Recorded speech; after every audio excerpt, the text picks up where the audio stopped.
bring this up here and do this right over here. Everybody's got a million reasons to.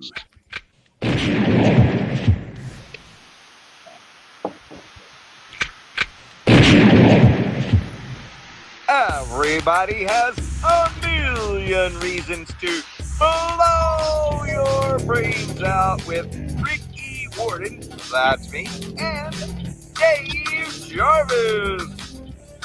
Joining us That's is me. the beautiful Ariel. Everybody participate in the show, in the live chat, and all bands always promote your music. Blow your brains out. Woo. All right, everybody. We're in for a good time tonight. I want to see you lighten up the chats, make it swell, participate in the program. Tonight we have the Intemperate Sons with us. I might say that wrong once again, but either way. It's a And mouthful. on the panel, our host, the three of us. You have Ariel right there, myself, Ricky Warden, and yours truly, the one and only to guide us through the chaos, Dave Jarvis, everybody. Welcome everybody. Welcome to the show. How is everybody doing today? Yeah. Great. Great. Good. Ricky, what have you been up to this last week? Man, I have been all over. I want to say thank you to Johnny TV. Is he still here? Did he drop off earlier? Yeah, I've been all over, man. I've been working hard on YouTube to make friends and get people over here to this channel. I want to thank Brett for being here. I think he's got us all beat. Brett, how many subscribers do you have?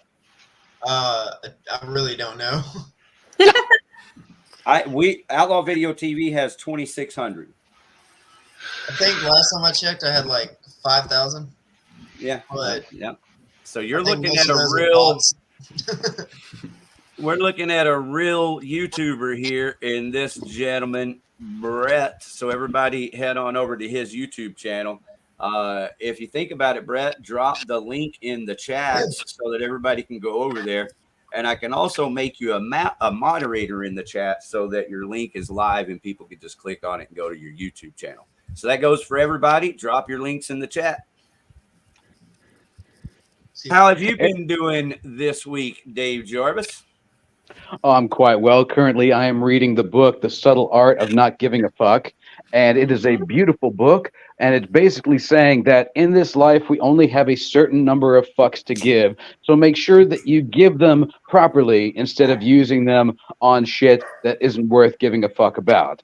So hopefully everybody out there gives a fuck about Blow Your Brains Out. In fact, I hope you give so much of a fuck about Blow Your Brains Out that you find the nearest news reporter out on the street right now and run up on there. And just like the go fuck him in the pussy guy, I want you to run up on that reporter and scream, blow your brains out. I want you to call up every radio station and just demand for them to blow their brains out. I want an all-out assault on the media, people. But other than that, I'm doing fantastic. How are you doing, Ariel?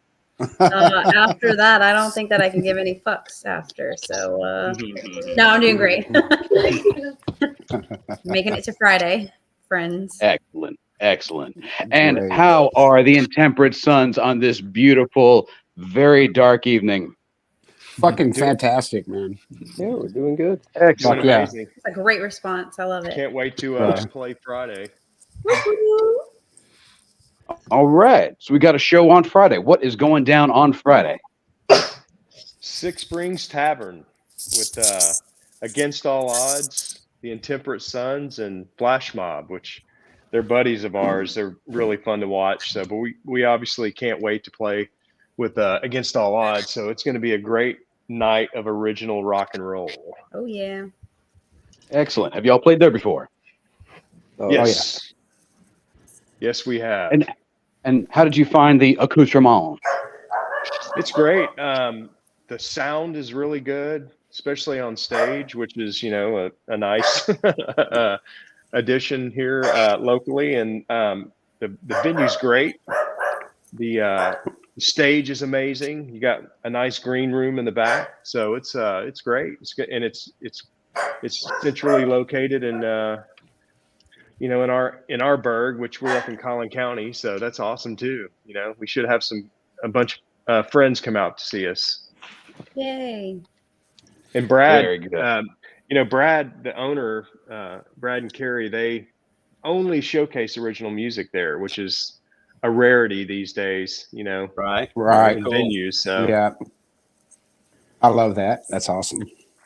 It is. It's very awesome. Everybody get out and support Six Springs original live music. And better than that, support the Intemperate Sons and Against All Odds and whoever that other band is playing.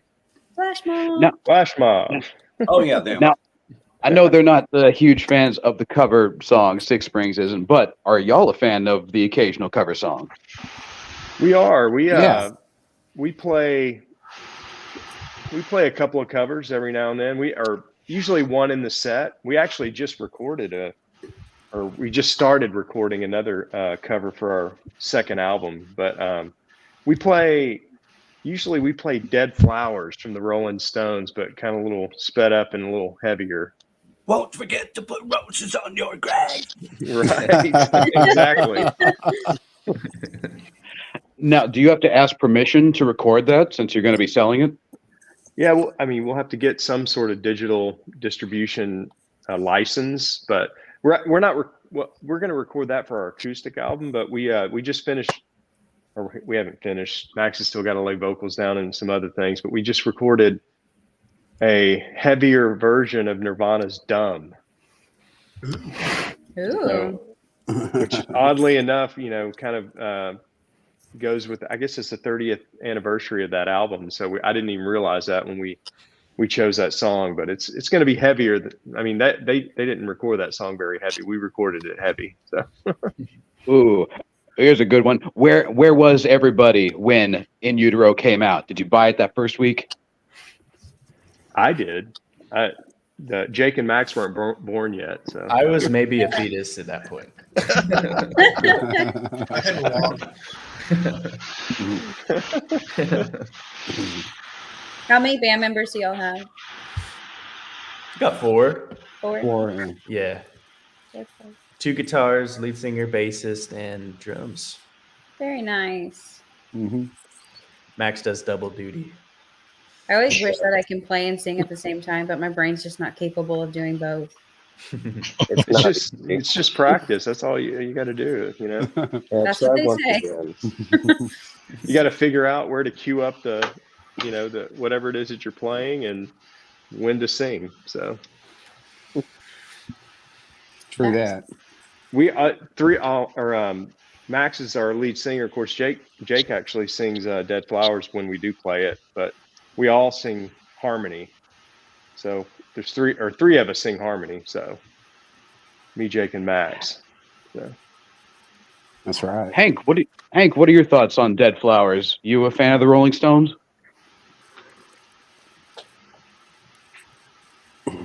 No. No? Dave, you Okay, could tell well- his answer was going to be by the inflection in your voice. Yeah. Yeah, he's a Beatles guy through and through. Hey. Can you hear me? Can you hear Yeah, me? we now? hear you. Can you hear me? You're Yeah. fading in What and the out. fuck is going on? So how did y'all come All together? right. Goddamn fucking thing. Hey, let me ask Brett real quick. Hey, Brett, did you drop your link through YouTube or what? Because I see it here in StreamYard, but when I'm on YouTube, I can't see you to make you a moderator so that your link is active. Yeah, it says YouTube. We I'm can not copy sure. it. I just went over to comments and posted a comment On Facebook or on YouTube? on a StreamYard. All You right. have to like go. Yeah, to you might need to go pull up the YouTube video on YouTube and put it in there. I don't know why I don't see it over there, but I do see it in StreamYard. Isn't that weird? All right, carry on. Sorry for the interruption. Oh, I you're was just asking, how did y'all come together? Well, first of all, me, Jake, and Max are all related. So they are my sons. So we Okay. started a band. We were going to take we did take a family vacation in 2019 to go play with Jerry Cantrell and Mike Inez and the DeLeo brothers from Stone Temple Pilots for like it was rock and roll fantasy camp, but we ended up, right. Sounded really good. Yeah. We ended up jamming, to practice obviously and jamming for that. And we wrote some music when we were doing that. So, cause I've been in bands here in Dallas, a lot of different bands, but we ended up writing some music and we ended up starting to record and then the pandemic hit. So when that happened, we played our first show as a trio in January, right before the pandemic really hit. And then through the pandemic, we ended up writing our first album and printing some vinyl and some CDs and all that stuff. So, and then after that, we decided, hey, we need, we're a 2-guitar band, and Mark and I met through another band that we were trying to get going called Natural Born Thrillers. And then I asked Mark to be the bass player in our band because we were jamming together, having a good old time. So, Oh yeah. and the rest is history. Very cool. What's up, Rick Warden? It's been a while, dude. Well, I got this link working over here. Tell me what is up. I haven't seen you since Buddy Blaze days, man. Oh, wow. Thanks for bringing up Buddy Blaze. Give me a second to get right back over here to StreamYard so I can move that and bring you up. All right. Mark. Hi, Mark. Yeah, man. Buddy Blaze, I've got his guitar right here. Let's see it. Hang on a second. I thought you said I see it, and I go, oh, you must get great vision. You see right through the computer. Actually, I don't. Can you see that? I don't know if the camera's picking it up or not. Let me pull it up. Ooh, have you, Mr. Mark, have you played the Viper Room? Yeah, we just played the Viper Room. When, Keith? Like a month ago? Yeah. It's so cool. That was fun. Yeah. We played there twice, but this times. last time was really a lot of fun. Had a lot of a lot of folks out. It was a ton of fun.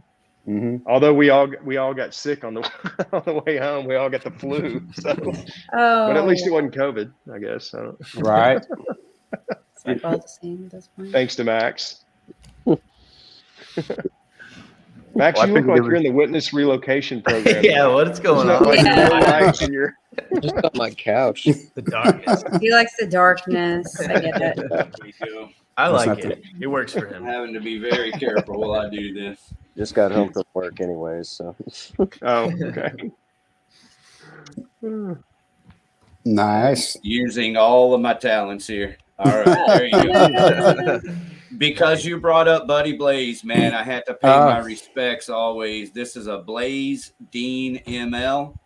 I have fucked it up real good and made it, my own. Yeah. But that's it. So rest in power, Buddy Blaze. He's one of the best fucking people that ever lived. That's true. His birthday was just, yesterday? Or 2 days ago? Mm-hmm. Yep. I love his bass. I miss him, man. I miss him so much. My guitar, this guitar misses him. Absolutely.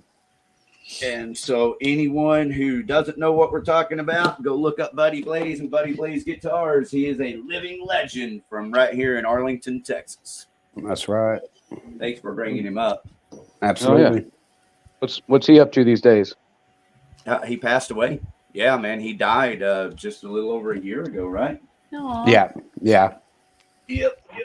And it was just a freak thing where he was talking on the phone in his office and fell over. But he was healthy as could be, man. Guy was healthy. And so it's one of those mysterious things. And me being the conspiracy buff or the guy that pays attention like I do, I have a little theory there. All I can really tell you is that there was a lawsuit for the Dean That's from right. Hell. That's right. Yeah. Wow. Basically, he is the one that designed the Dean from Hell that Dimebag Darrell played. And so there was a lawsuit and he was losing, but he turned it around. And he had told me just a month or so before he died that he finally won. He told me himself with his own lips that he won the battle, that they won the court case. And so I was like, dude, be careful. Right. So that's it. Right. You just never know. It's one of those things you just never know. That's true. But either way, his legacy is going to be, it is a very good legacy, and he's just one of the best people I've ever known in my life. That's true. So how did you know, Buddy Mark? Do you play one of his guitars or anything? Yeah, I played one of his basses. Okay.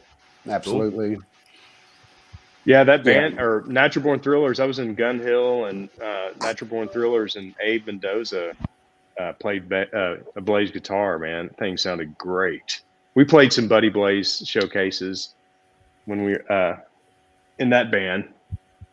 Yeah, kind of cool. And I never even met you, but you were there, Keith.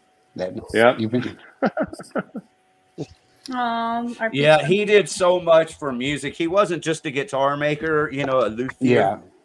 And he wasn't just a guy that like I could take my guitar to him and like he would have it set up in 5 minutes. Like we're just sitting there talking and he'd be handing it back to me, set up, ready to go. But he helped so many bands. Like he supported bands, 383. He probably supported you guys. I mean, I don't know if you're a good metal band, hard rock band. He was out supporting more than what other people can afford to support, Yeah. Oh, yeah. He definitely supported us in Gun Hill for sure. I mean, actually, his wife came out to one of our shows when we played it. Where was it? Mavericks. Yeah, Mavericks. Yeah. Yeah. I printed his shirts for years for him. His Buddy Blaze shirts. Yeah. And it took me about a year. But after about a year of printing shirts for him, it actually paid for my bass. So we did a little trade-off on that. Aww. Yes. That's awesome. It you is want awesome. to tell us about that? Are you still printing shirts? Because we'd like to know. Oh, yeah, I still print shirts, yeah. I do. I print most of all of our stuff now for the band. Jake, the guitar player, he designs all of our artwork, and he passes it on to me, and then we'll do a new design every month or two. Just something to throw out there. Kick ass. We just did a hoodie that my dad's wearing right now. Yeah. Drawings of our faces on them for each one. Yes. You probably got our logo on the side. All right. Well, where do we find you guys if we need t-shirts? You the can just easiest way is our website, theintemperatesons.com, which it's got a merch store on it. Got it. It's got a link to everything that we have out there. Shirts, hats, vinyl, koozies, everything. Yeah. I'm working on it. What are your best selling items, would you say? Probably it's the shirt that this is based on. Yeah, there's a couple of shirts, but this one we have a shirt that's got all four of us in our caricature, or avatar, whatever you want to call that. Yeah. So I know who I am. It's funny. I went to the grocery store the other day, and the lady was checking me out. She goes, "Is that you on your hoodie?" So yeah, it is. It's undeniable that's you on your hoodie. It's a hilarious thought, though, if you don't mind. There's always the one guy in the band that wears his own band's merchandise. That's right. Not on sell it, man. Not on stage, though. Don't wear your own shit on stage. No. But we have. There you go. There it is. All right, so that's it. I want to do everything I can to help all artists, musicians, bands, always when I have the opportunity, man. I am not looking for a base hit. I want to knock it out of the park. I'm looking for that walk-off grand slam home run when it comes to, you know, getting the word out about good bands. So this is the website. Go check out Intemperate Sons. And then also, if you need merch for your band, hit them up. Cool. Absolutely. Yes, sir. Now, will Intemperate Sons ever play with Mumford and Sons and make it just one big old family jamboree?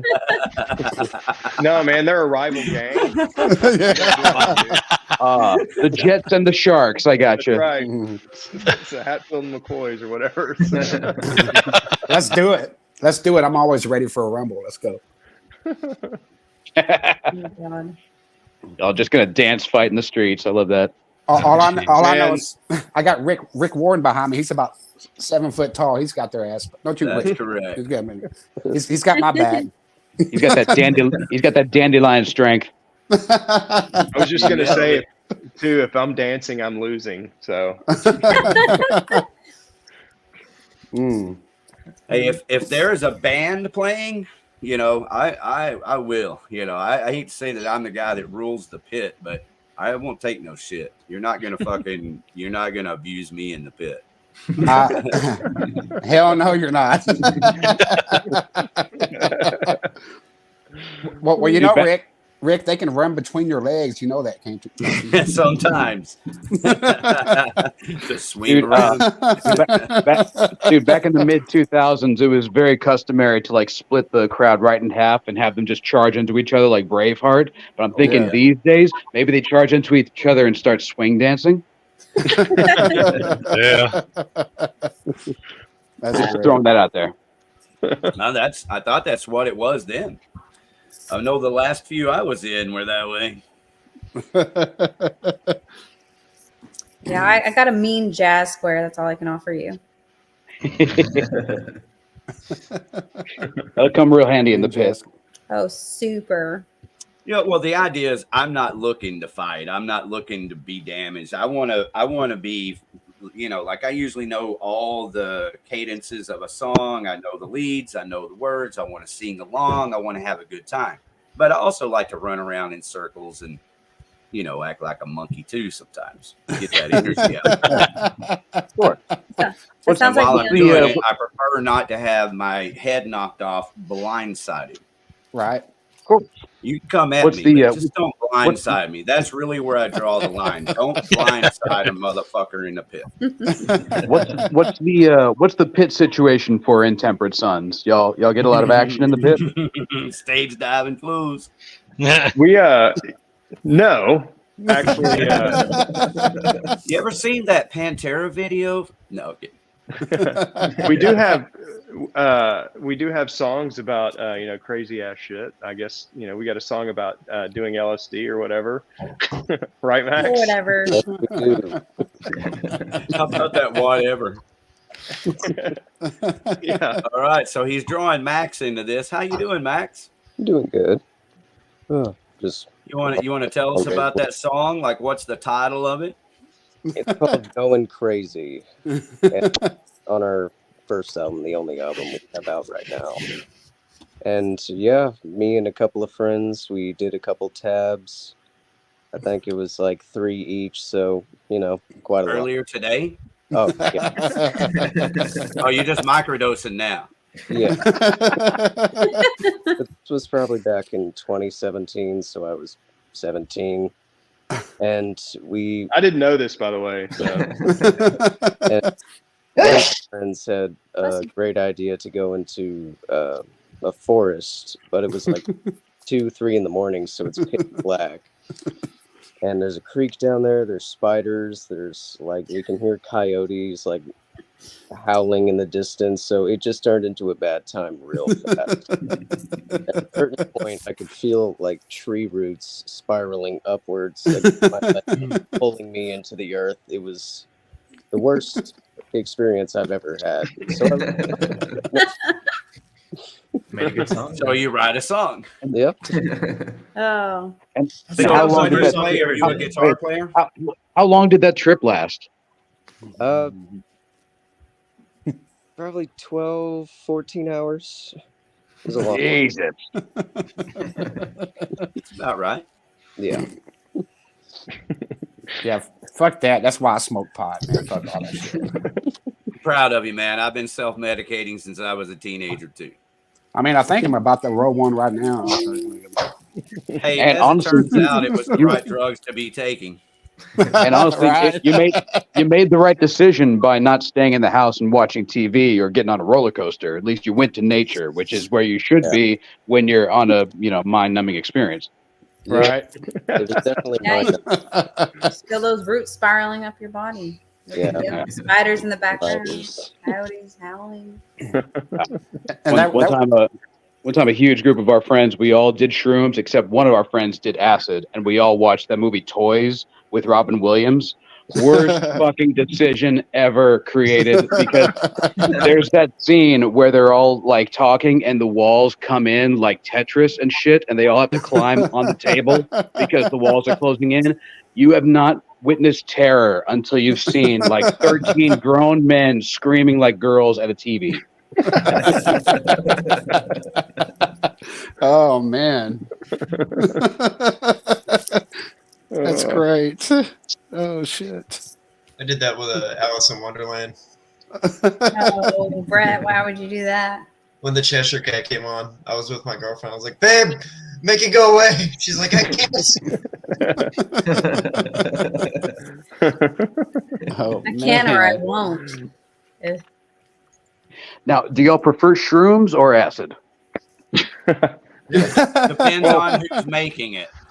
Back in the day, of course, I don't, all I do now is drink, but back in the day, I would have either one. It didn't matter. I could do either. And the only bad trip I ever had was on mushrooms, but it didn't stop me. So I've my never done dumbass went to mushrooms. work on them, and Ooh. I mean, I was, a kid, or 18 years old, but I went to work at this place called Drug World, and I was sweeping the floors, and they had food there, and soup cans were jumping off the shelves at me and flying by my face, and so I had to act like I had a bad, a stomach ache or whatever to leave work, and then I got in the car with my buddies, and then their skin started melting off their face. It was like I was driving with which I was driving, by the way, with a bunch of skeletons. You're talented. Ain't no way. So Hey, you live to tell about it. there's a great documentary about microdosing though, and how it's helping people that have like some pretty debilitating shit, so it's Oh yeah. no laughing matter. PTSD. It's cool. No, Yeah. PTSD, it's absolutely not a laughing matter. It's very cool that the Right. science is in and psychedelics is the prescription. Yeah. Absolutely, but we're gonna laugh about it anyway. So That's right. I can laugh about the Cheshire Cat or whatever. That freaked me out. It was the Tim Burton one too. That's fun. Ariel, what are your favorite drugs? Y'all know this. Oh, this ought to be good. I don't do drugs. You ain't doing it right. I'm clean, homie. I mean, I drink. Finish your but that's whiskey. it. Finish your fucking whiskey, bro. Whiskey. Right, is a whiskey? drug. I She love works at the it. dentist office. Her drug of choice is nitrous oxide. Come on, guys. Oh, yeah. Uh-huh. Yeah, got it.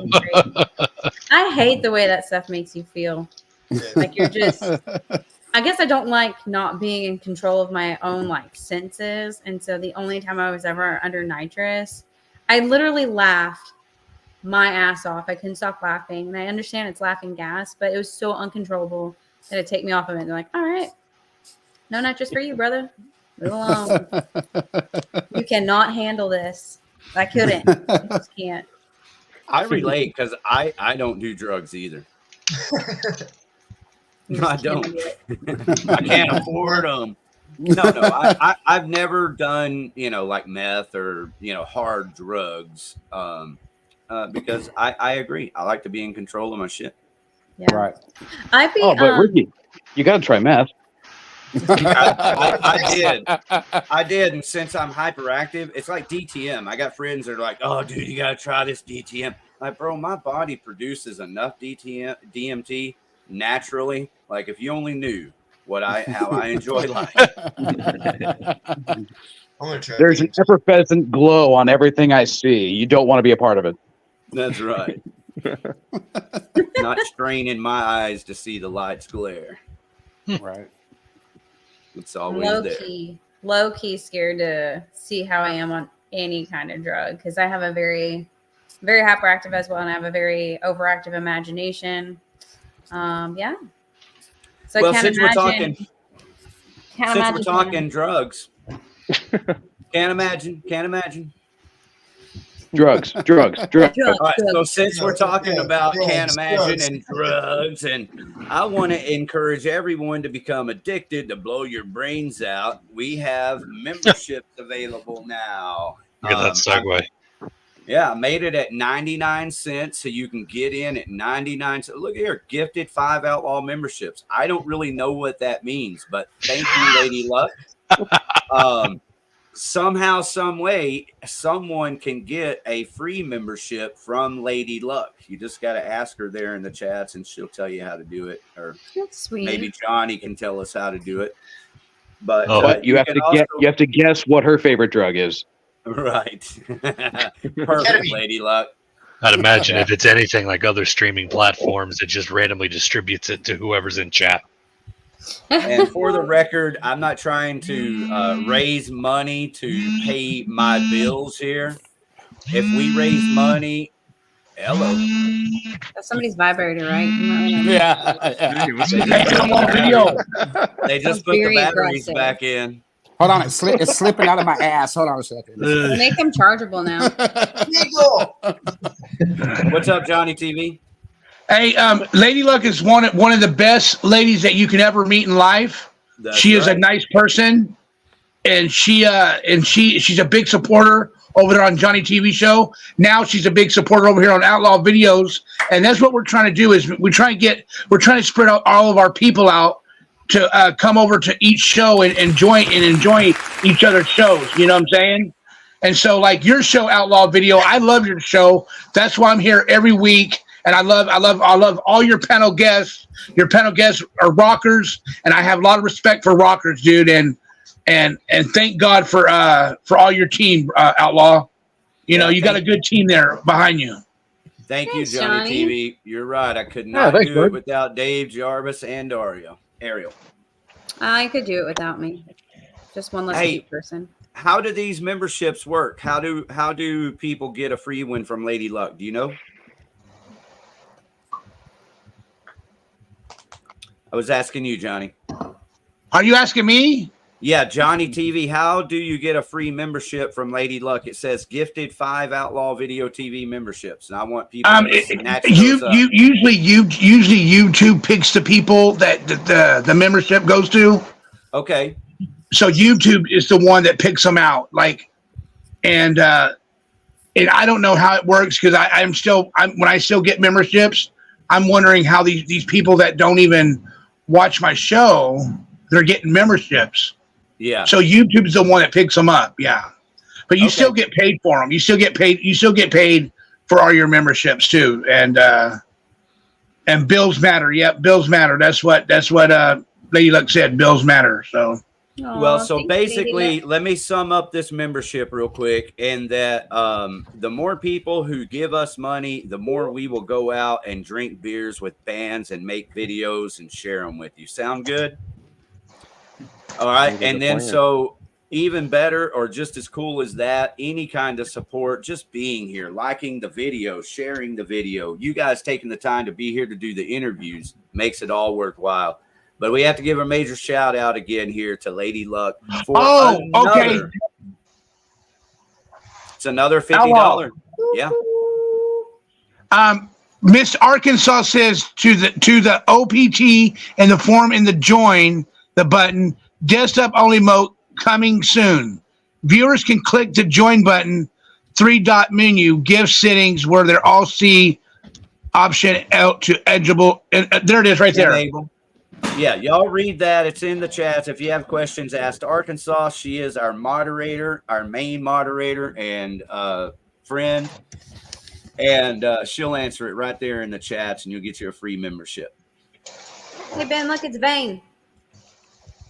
Yeah, Vane Hef is here. Good to see you, Hef. We'll definitely play some Vane songs at the end of the show. Yeah. We have some Interpret Sun songs to play here in just a little bit. Whoop, whoop. All right. Well, Ariel, I'm really excited. You guys are getting to play another show in December. And, you know, part of my thrill of doing this show is I, in some crazy way, feel like we're supporting your band. All the time. So are you excited about this playing again this weekend? Yeah, we're really excited. We actually we thought we were just going to take a break because we're really going to focus on recording. That's what Ben's doing in the background. He's working on some plugins he's got. But Brad from Six Springs, I told him, I was like, hey, thanks for, letting us promote a band, have our own show, blah, blah. He's like, oh, yeah, it was so wonderful. Hey, do you want to play another gig? And I go, absolutely. Let me ask my boys. And they're like, fuck yes, let's go. Here we are. Just like a drug dealer, gave you a little taste and hooked you in. Yeah, we definitely have another one January with him, the Revival. Yeah, we're doing that too. Oh, perfect. I was just going to Yeah. ask because he just released that. What band are you in? Against all odds. Oh, cool. So we'll see you Friday then. Oh, absolutely will. And hear her. She is an amazing singer. Awesome. You say that. It'll be after work and I'll be dog tired, but it's going to be awesome. We all will be. We're literally going to be running from work. I'm not even going to make it into load at the right time, but it'll be fine. It'll totally be fine. Where do you record? We are, Ben? Right here. Oh, Yeah, cool. don't ignore me. I'm doing some housekeeping stuff, like Ariel said, just kind of getting some stuff organized and ready to go, so that once we're done here Friday, like she said, we can just hit the ground going. Cool. Yeah, There it is. We tried recording at one place, it didn't work out, and then we recorded Cold, our only recorded song that's out right now at oh my gosh, I'm blanking. Where was it, Ben? Don't ask me these questions.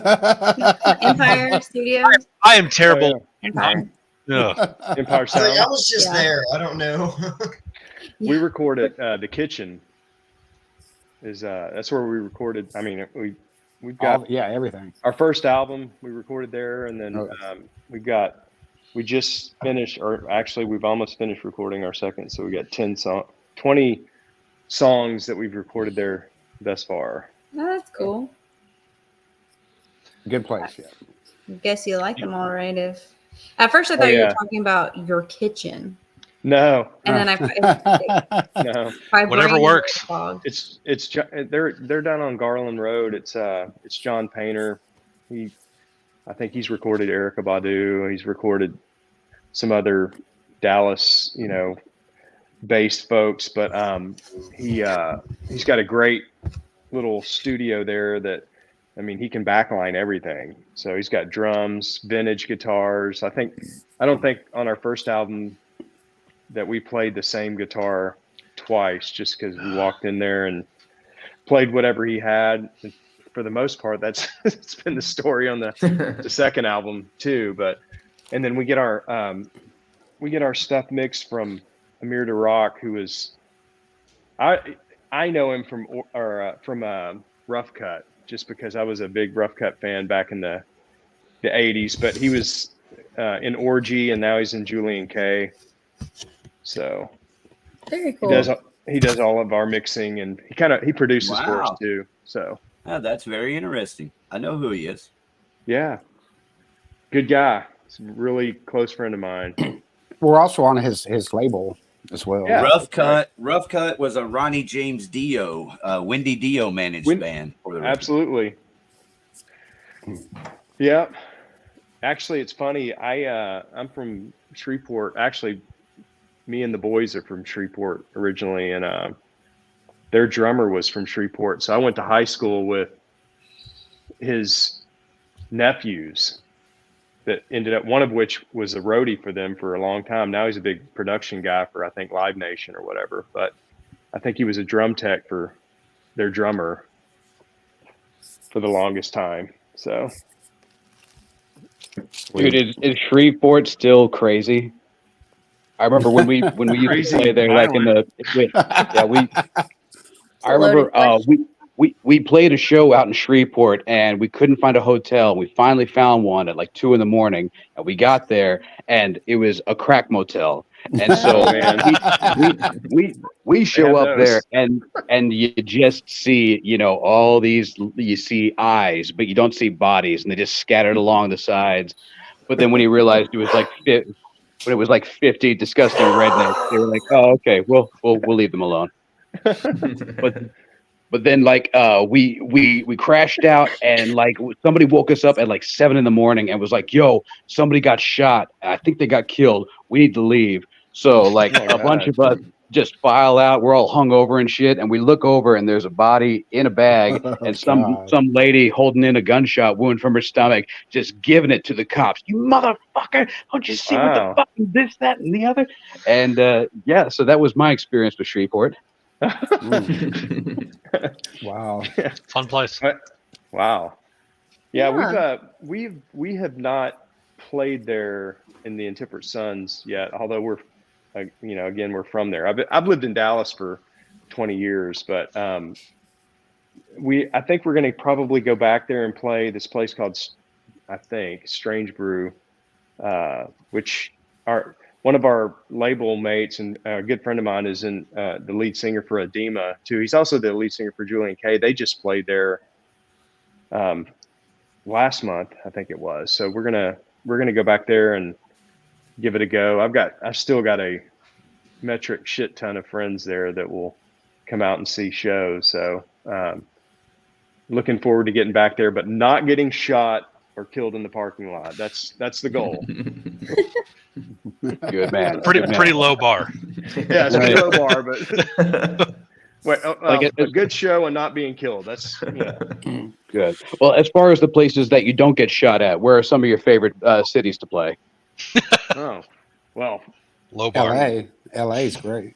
LA, yeah, the Viper Room is definitely up there for sure. I mean, I've played Shreveport many times too, and but actually one of our favorite places to play is and we do this once or twice a year, is Pflugerville at Hanover's.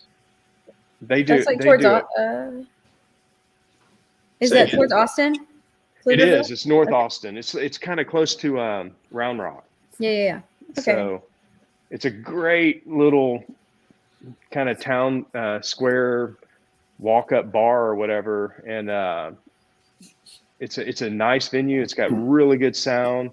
They're super supportive for the bands, and it's got a great walk-up crowd, which is kind of huge. Fun these days. With some of the venues that you have to play, but. Yeah, we enjoy it. We're actually playing down there in March. We're doing an all acoustic show, actually. Nice. What's the name of that venue? It's called Hanover's Draft House. Write it down, Ben. And how do you spell Pflugerville? Yeah, say PFLUGERVILLE. I was playing. I actually know how to spell Pflugerville. I've been aware of it for a while. PF Phlegm. Yeah. Got it. Fluckerville. So Jake, how do you feel about all this? I feel great about all this.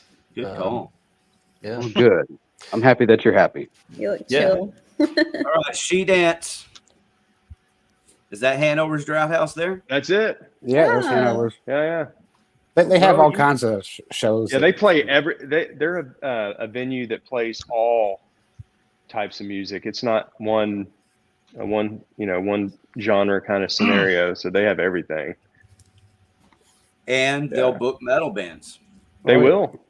We played with. I mean, the first time we played there, we played with a couple of metal bands that were really good. Yeah, they were.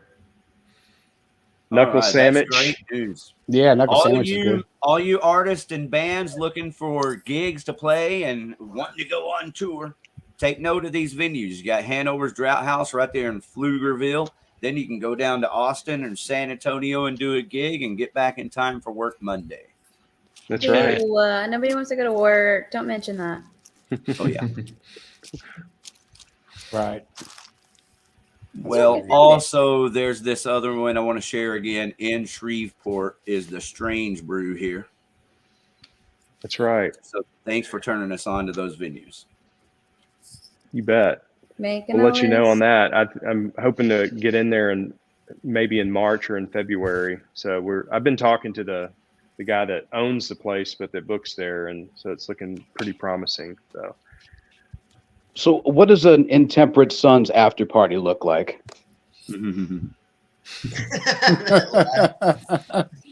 Well, I mean, generally, so I will say this: if we play a gig with you, it doesn't matter. We'll pretty much stay until the lights turn off. So Yeah. So it would encompass some shots, some definitely a lot of alcohol, but we're going to stay and support the bands that we play with. So, which is something that's very important to us. Thank you, Keith. Yeah. Thank What's you, your Keith. what's your Sincere booze? thank you. What's your booze of choice? Do you like tequila? You like whiskey? Yes. My man, actually, right there, my man. Ariel, I like all kinds of whiskey, but my go-to is just Crown and Club Soda, basically. Don't need anything sweet, just but I need a little of the edge taken off. But Mark gets me into some bad situations sometimes with doing shots. Mark. Oh, no, Max is, no, I don't. Jake is a Jack Daniels guy. Yeah, I usually go for a Jack and Coke. I don't know why. Jack is Just good. served me well over the years, except the first time I ever drank it, which was the worst time of my life. But Yeah. Brown and Jack are good. Have you ever tried a Jack and Pepsi? I don't think I have. No. I've actually found that Pepsi works better with whiskey than Coke, because Coke is kind of acidic and kind of hurts your stomach. Pepsi, it's like you're drinking a drunk old person. It's actually not too bad. A drunk old It's person. sweeter. It cuts a little sweeter. better. Yeah, it's like What David's saying is he actually has drank drunk old person before. I've drank the soul of old And I people. don't know yeah. if y'all just now heard that. Yeah, exactly. That What'd you would be say? an interesting whiskey name, the soul of old people. Point it real quick. It's funny. Speaking of whiskey, so my husband got me a shot of whiskey to take during our last song, which is "Finish Your Whiskey," and I started drinking it during one of the songs, and my husband was like, "No, don't drink it. It's for the last one." I was like, "Oh, okay." So I put it back where he put it. It gets to "Finish Your Whiskey," and I look down and I go, "Where the fuck is my shot? Where'd it go?" So I was trying to play detective, and I went back to one of our live stream, and it was sitting on the speaker, and it slowly fell off the speaker. and I was Bounced like, off. Oh, yeah. So I hope it That's didn't do right. anything to their stuff. Yeah, I thought somebody took it, and I go, I didn't see anybody walk up here, but I'm also not paying attention to. Sounds like a ghost sighting to me. Yeah. Right. I mean, you can see it like towards the last two songs. It's like Just before you needed it, finish the whiskey. Yep. I went down. I was like, nope. It's all that bass.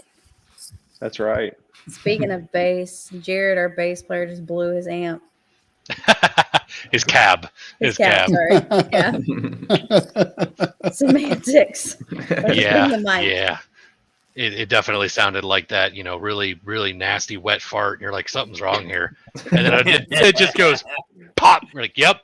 Yeah, he sat there all last rehearsal like a bump on a log, and I was like, dude, you don't have to stay. He's like, no, I want to stay because I can still play. I just can't play.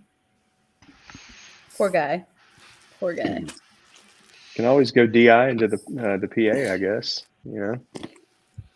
I'm very lucky. Or he could mime the bass licks. That's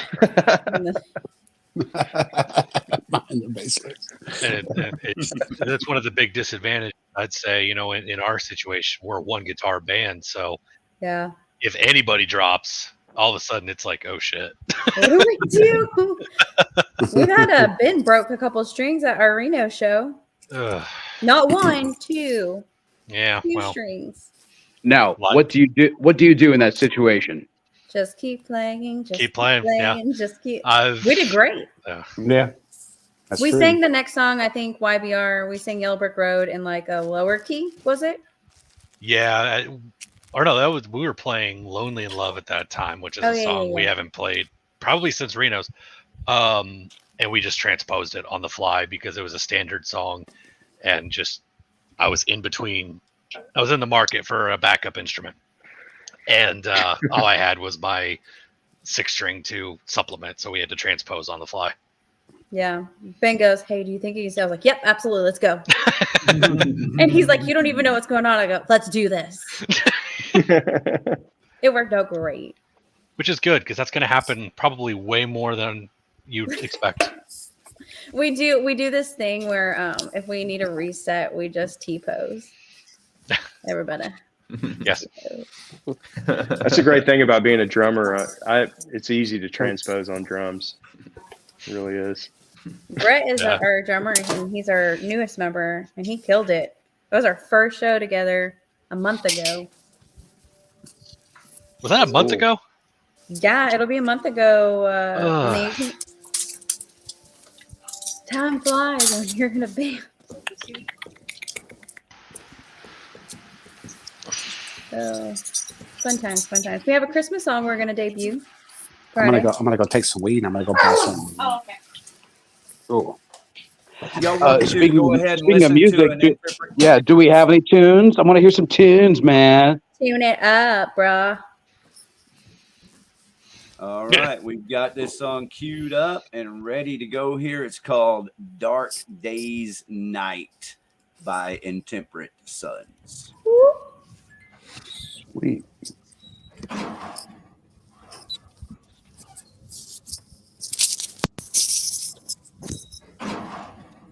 Mute your mics. Escape is futile, and the walls are closing in. Searching for evolution, it comes back to where it all began.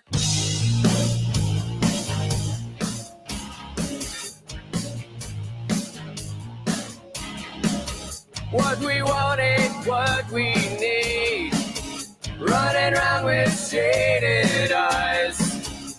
At the end, everyone will starve for information to feed our minds. Hurry and run. There's still time. When there's nothing and no one, and it all gets taken away. Maybe you can live out in a world only you can sing.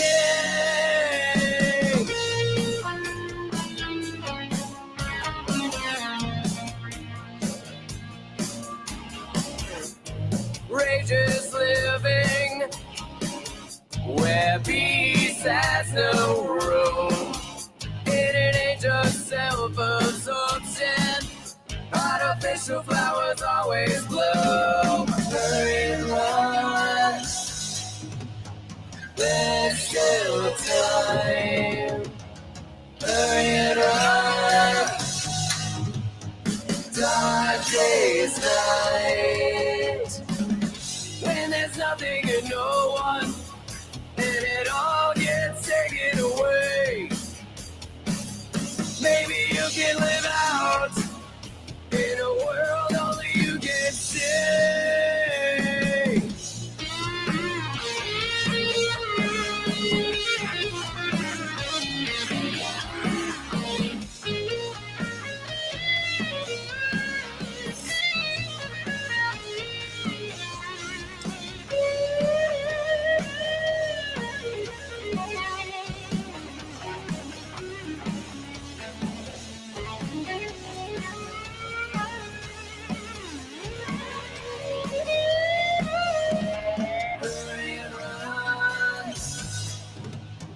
There's still time.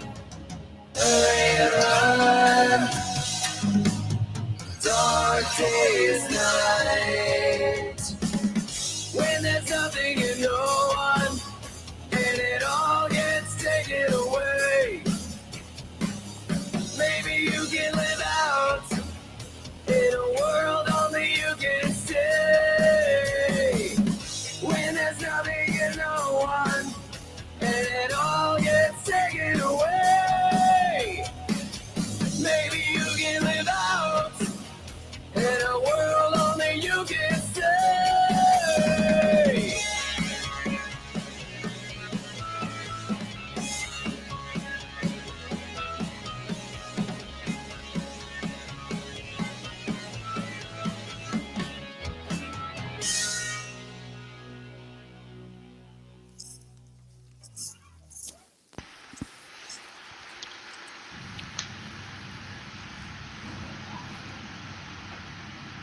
Very cool. Heck yeah. Yeah. so What's that song about? Well, it's kind of about, I mean, it's a little bit about staring at your fucking phone and forgetting what's going on around you. You know? And it's like, it's almost like it's my lyrically anyway, it's my take on, hey, you know, we need to get back to, you know, physical personal relationships and away from the virtual world.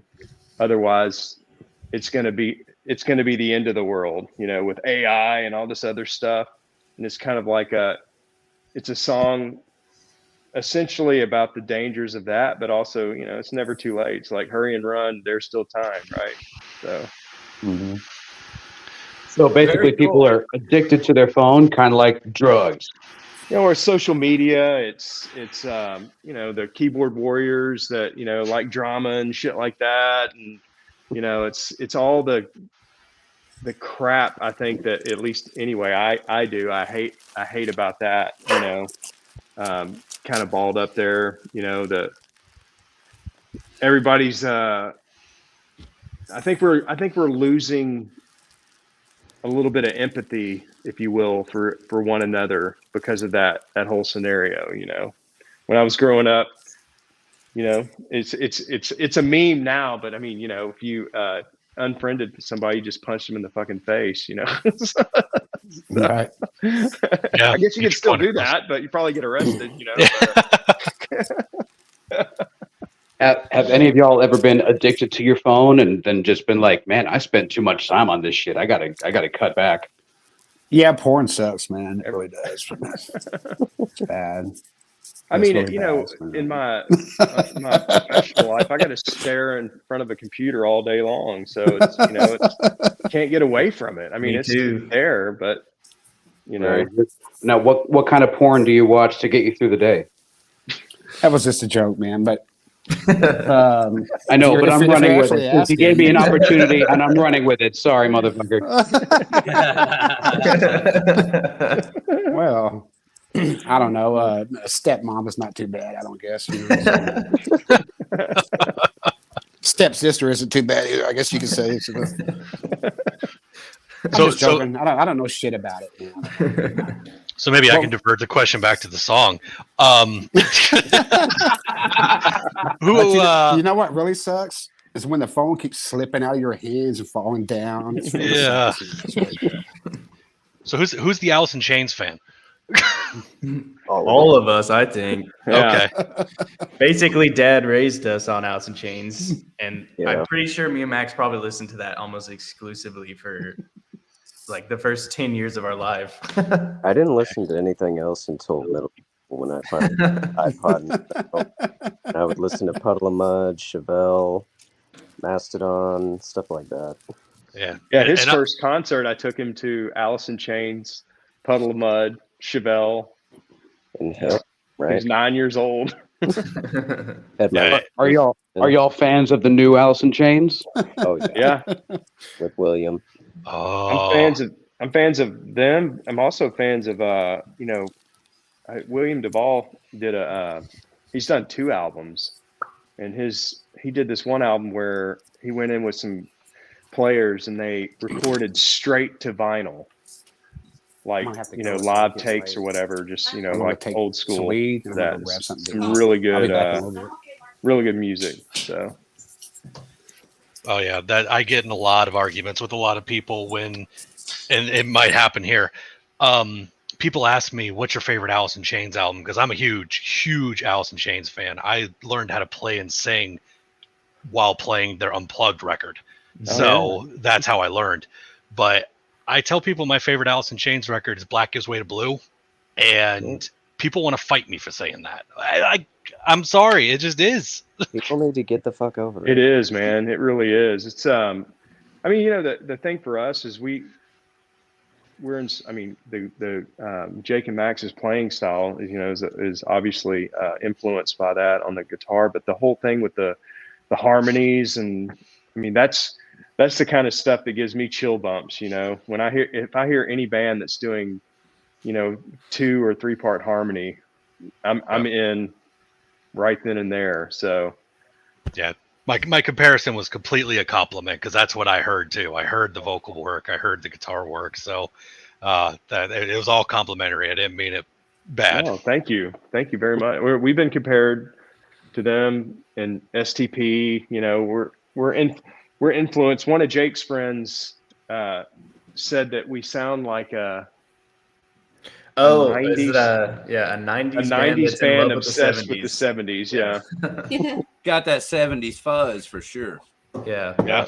We have some songs that are a little bit less, I guess, if you want to call that song metal. We have some more just kind of like alt kind of sounding stuff. Yeah, what's that Lake of Poison? Mm-hmm. What's this Lake of Poison here? The graphics on that look awesome. So that song is a trip. We actually filmed that at an airplane boneyard. Yeah.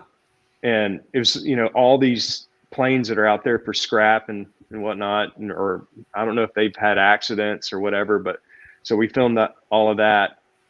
It's out close to Mansfield. Man, we got torn up. So who did the actual production? Did y'all do the production yourselves? Well, Ryan Whitehead. Well, actually, on the video before, that was Nate Schiffelbein that kind of and Reed St. John that did that. But on this one, this is Ryan Whitehead with Ardenal Media. All right. He's done a lot of. He did our Unrealized video too, and I think he did one other one.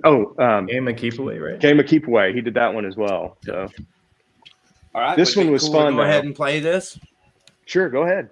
It's called Lake of Poison.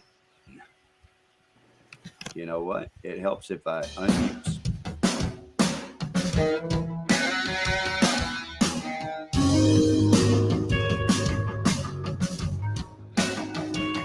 Cool. A moment of hesitation. A life left of wonder.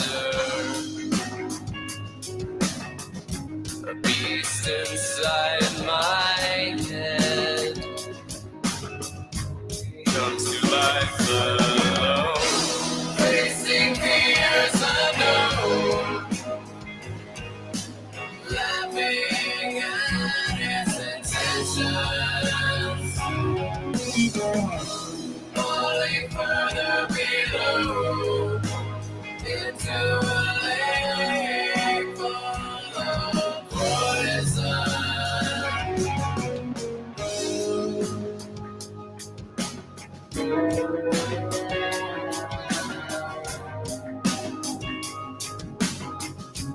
Unaware and sensing the end of invention. My emotion waning to the way of the world, facing fears unknown, laughing at its intentions, falling further below. reload into a lake full of poison.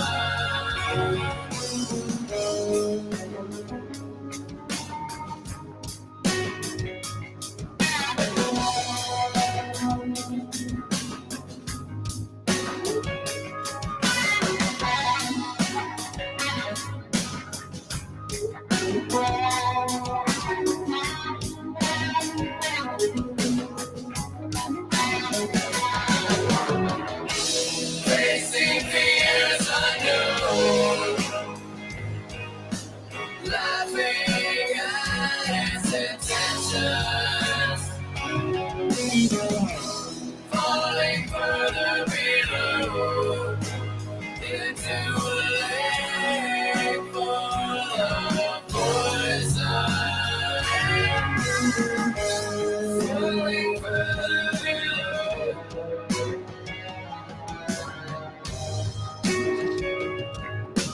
Laughing at its sensations, falling further below, falling further below.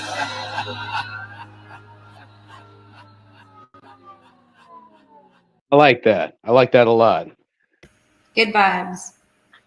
Yeah, Thanks, that was- one thing I really like about that is with the guitar solo, you just garnish with the guitar solo. You don't go crazy with the wheedly. And that's why I say a lot of songs are like a burger, man. If it's a good burger, all you need is salt and pepper. When you add all that other shit, you're just disguising bad meat. So that was some good meat. Thanks. Thank you very much. Feel the That was same. a fun video to shoot. Yeah, great harmonies. I love the harmonies. It's beautiful. Nice heavy bass line too. Mark, Yeah. wherever you went. There was a good shimmer. I love that. The on that song, it was intentional not to go, crazy on solos and things because we were trying to make it vibey.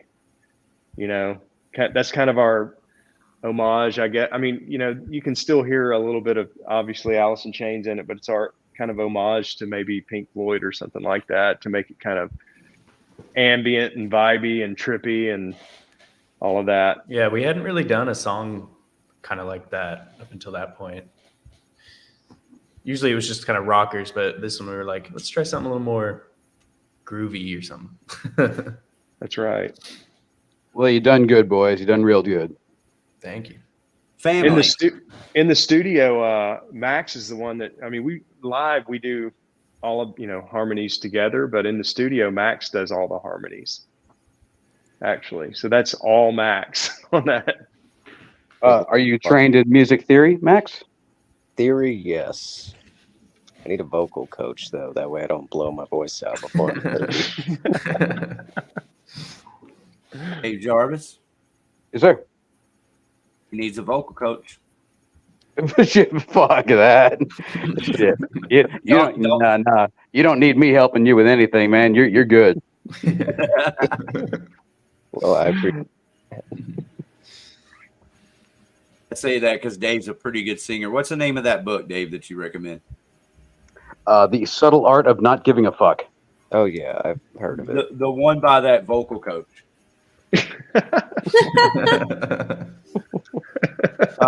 The Subtle Art of Not Giving a Note. Not hitting a note. Yeah, exactly. It was written by Chino. All right, so here's the Intemperate Sons YouTube channel. Everybody, I saved this so I could do it for you and show you how to do it. Everybody raid the Intemperate Sons YouTube page and tell them blow your brains out. Hit subscribe and subscribe all. Thank you. All right. So what That's is on something the that's important too, man? It's like, I know that a lot of people will say the video is dead, but a lot of people consume their music on YouTube. So we enjoy shooting videos and having that as an accompaniment to our songs. And there's a lot of good good people in Dallas that are very reasonable to do stuff just like that. I mean, like super pro looking stuff. So now I know you advised us against social media, but in this day and age, you kind of have to, at least if you're advertising. So, is there any social media platform that you do subscribe to? And well, really, as far as advertising. Yeah, for advertising, YouTube. Google has probably the best ad platform, although I think TikTok does too. I'm responsible for most of that. So I just haven't figured out TikTok yet, but I know Google ads are very reasonable, and they get, especially your videos in front of folks, and you can see really good metrics for it. I think Facebook is becoming more or less a back burner type social media. All the different platforms are, I guess, necessary, but I usually start first on Instagram and then post over to Facebook. They're both meta, obviously, but I find that we get more engagement, a lot more engagement, seemingly for video content on TikTok and on Instagram, and YouTube. I don't post those videos. Those videos only go on YouTube, the ones, the produced ones or whatever. But we do YouTube shorts. We do Instagram videos from live stuff and do that on TikTok as well. So. Well, like it or not, it's a necessary evil. And that's right. Necessary, then pour your fucking heart into it and give it all you got. Squeeze. That's right. Is there an Intemperate Sons OnlyFans account? We'll let Mark control that.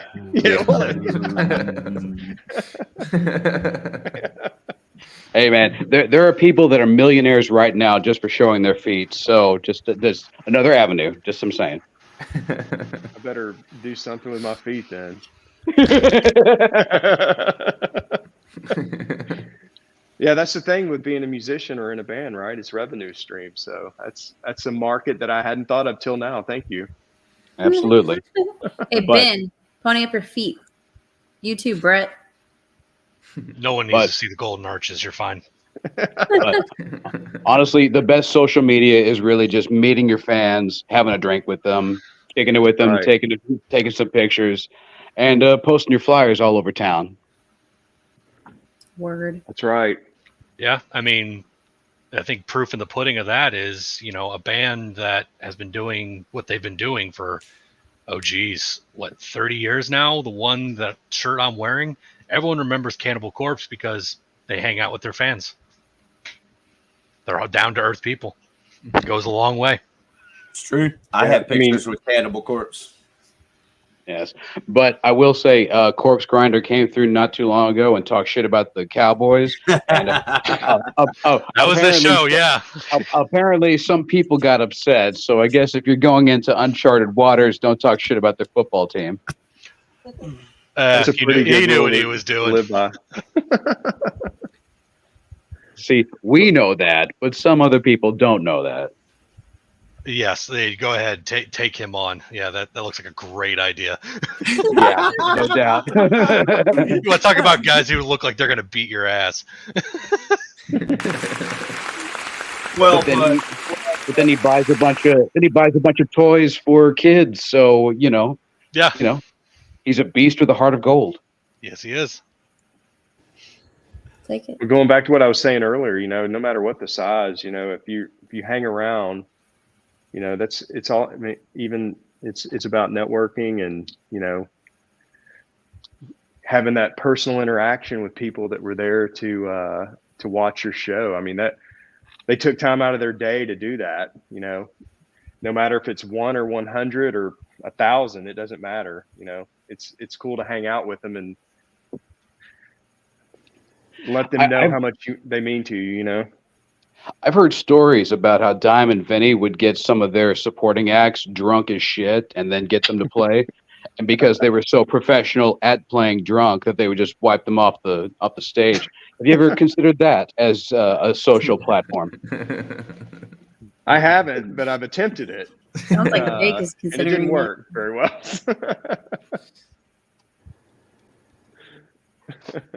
You know, that sounds like a great plan, Dave. I might consider that Friday.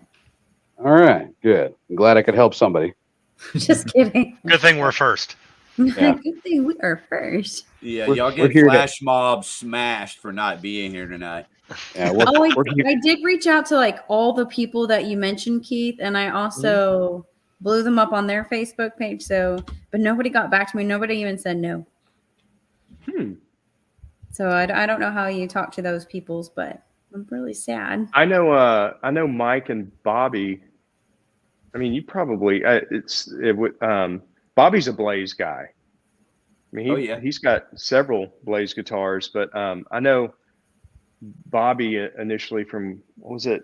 He was in Blackout. Blackout. The Night with Scorpions Alvin. tribute. Yeah. The Night Scorpions tribute band, Blackout. And then Mike was in this band. I met Mike when he played in Mahogany Head Grenade, which was a trio instrumental prog band, which is really cool. Prog. So, and then I know Stan. I've met Stan basically through playing with Flash Mob, because we played with them at Maverick. We played when I was in Gun Hill. We played with them at the Rail Club and Diamond Gems. You know, all the places over west of town. So, yeah. The Ariel, how many shots do you think you could do and still function on stage? I don't know. I don't want to test this theory. How many shots do you think that I could take that you think that I think that I can function on stage? Man, I don't know you. Okay, Brett says 3. That's a good number. I don't know. I feel like I hold my liquor pretty well. It's just timing is my issue. I was gonna say, how quickly are we taking the shots? How much have we eaten throughout the day? There's a lot of factors there. There's a lot of factors at play. Dude, I was so nervous because we hadn't played in a while, and I was sick. Like, I preserved my voice the entire time I was at the show. Wrote on a little whiteboard the last time because I was losing my voice from being so sick. And I took a shot of whiskey on about a nearly empty stomach because I wouldn't eat my sandwich. I think I gave Brett half of it, and the other half, I don't know who it went to. And took one shot of whiskey, and I started singing the first song, and it hit me, and I was like, whoa. Whoa. Wait. This is too fast. This is too fast hitting me. But the last thing I had for food was like at 11 o'clock that day, and it was. But you were communicating with people on a whiteboard? Oh, yeah. That's even better. That's like, that would be cool to be drunk doing that. Like, let's make it better. Let's start communicating on the whiteboard drunk, but let's do it Pictionary style. So start drawing a whole bunch of stick figures and miming this shit out. It'd be great. Yeah, I'm not gonna lie, I was super nervous because I didn't think that my vocals would have pulled through, and they did. Thank God. Whew. Whiskey it'll help. Yeah. Would have been nice to have that second one that fell off the stage, but whatever. No big deal. Yeah, Rick, that song. Ricky, I know you've drank a few before you got on stage. What do you think your limit is? There's no limit. The limit does not exist. Yeah, you do what you do in the moment. I know this, that I try not to drink before I go on stage. Like I try to bring my shots and my beer up on stage and get going right then. Yeah. But there's no limit once I start. Well, I will say this for any live performing band: never ever eat Taco Bell the day of a show. Afterwards is free game. It's beforehand. Ever. Trust me, you will play like shit and you'll be holding one in. Ooh, that's rough. Depends. Looks like David's squeezing his cheeks. Must have had Taco Bell. That's funny. Well, we got a Christmas song we're releasing Friday. All right. Live, but Ben and I are going to do an acoustic recording and try to get it out before Christmas time? Question mark. Yes. On YouTube. Everywhere we have we use DistroKid to kind of distribute all of our music to all the things for us. So there it is on all your MP3 formats and social medias like YouTube. Yeah. What's the name of the song? I want to feel home for Christmas. It's kind of sad, nice. But it's good. Nice. I'm sad already just from the title. We need more sad Christmas songs. So wait, you wrote an original Christmas song? That's cool. Yeah. Awesome. Yeah, I was at work and I go, I want to write my own Christmas song. I've always wanted to write my own Christmas song. And I started humming a melody and had some lyrics down. I go, hey, Ben, you want to write a Christmas song? I was like, but it's not a happy one. He goes, of course not. Why would it be happy? Nothing you write is happy. So, but yeah, let's do it. So we wrote a Christmas song in like a day. Are you sad, Ariel? Only on the inside. Oh, poor thing. Well, drink more. You'll feel better. Oh. You can find the Against All Odds YouTube link in the chats. Click on that. Go over and subscribe. This is the YouTube channel, so you can enjoy your Christmas spirit song there for free. But we prefer you go over to DistroKid and purchase it so that you can listen to it on your phone, in your car, anywhere you like at all times. Would the Intemperate Sons be interested in making a Christmas song? Yeah. But it needs to be I want it to be dark too, because we don't write happy songs, so that's right. Dude, is nobody happy? What the fuck? Hey, okay, we have one happy song. We have one happy song. Ish. Two-ish, kind of. I feel like our self-titled song is kind of happy. Oh, okay. Yeah. Okay. That one's kind of happy. And Finish Your Whiskey sounds happy, but it's no. Why y'all so sad, man? That one's more angry. Okay. Finish Your Whiskey, in my defense, was written music-wise, because I'm not, we went over this last time, I'm not a lyricist at all.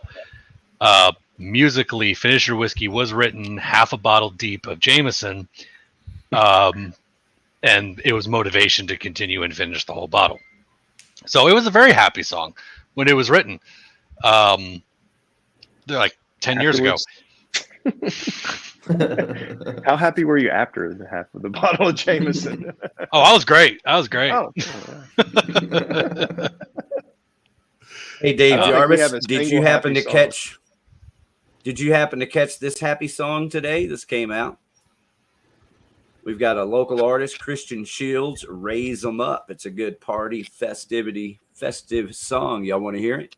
Oh, yeah. I'm getting depressed. Sorry, I'm talking about. I'm a really happy person, I promise. I've got a real surprise for our show tonight. Not only can we play this song, but bringing up on the panel right now is Christian Shields, the gentleman responsible for this song. How are you, Christian? What's going on, guys? You guys hear me okay? I'm no. You're coming in loud and clear. All right. You're good. I'm using my phone because my PC, but anyway, it doesn't matter. Semantics. All right. Everybody check this out. Get your glasses and raise them up high. Raise them up.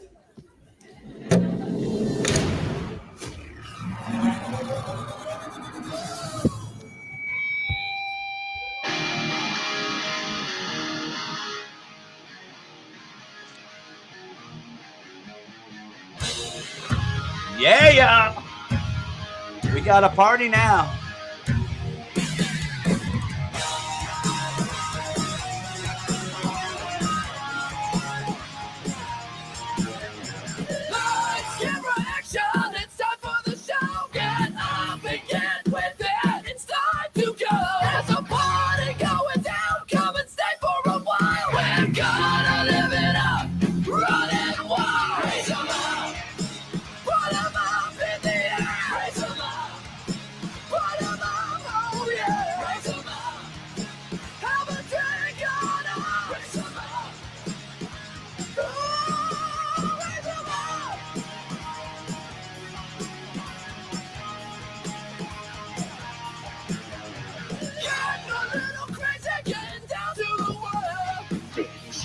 crazy cause we're playing with fire. Doing shot after shot, that's what it's all about. We ain't gonna stop till we're down and out. Raise them up, put them up in the air. Raise them up, put them up, oh yeah. Raise them up, ooh, we're drinking up. Raise them up, put them up, raise them up.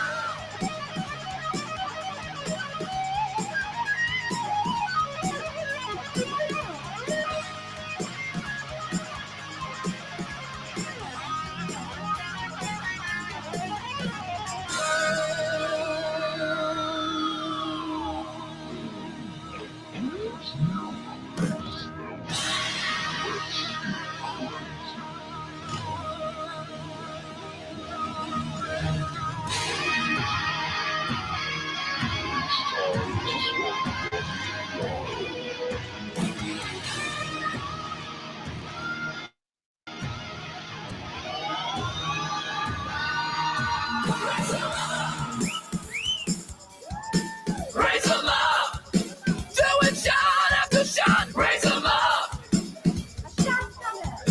raise them up, running wild. Raise them up, put them up in the air. Raise them up, put them up, oh yeah. Raise them up, have a drink on up. Raise them up, ooh, raise them up,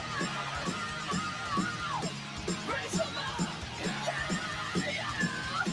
Raise them up, put them up, raise them up.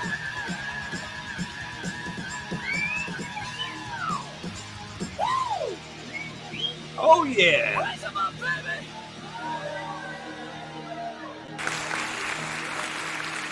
Thank you, Christian, for bringing the party tonight. Well, thank you guys for playing it. Thanks for having me. Yeah, man. Well, tell us about your band real quick. You're actually out of Austin now. Yeah, I'm out of Austin. Basically, I am the band. My guys are hired guns. That's basically how I have it structured. But I've been playing with the same guys pretty much for 2 years.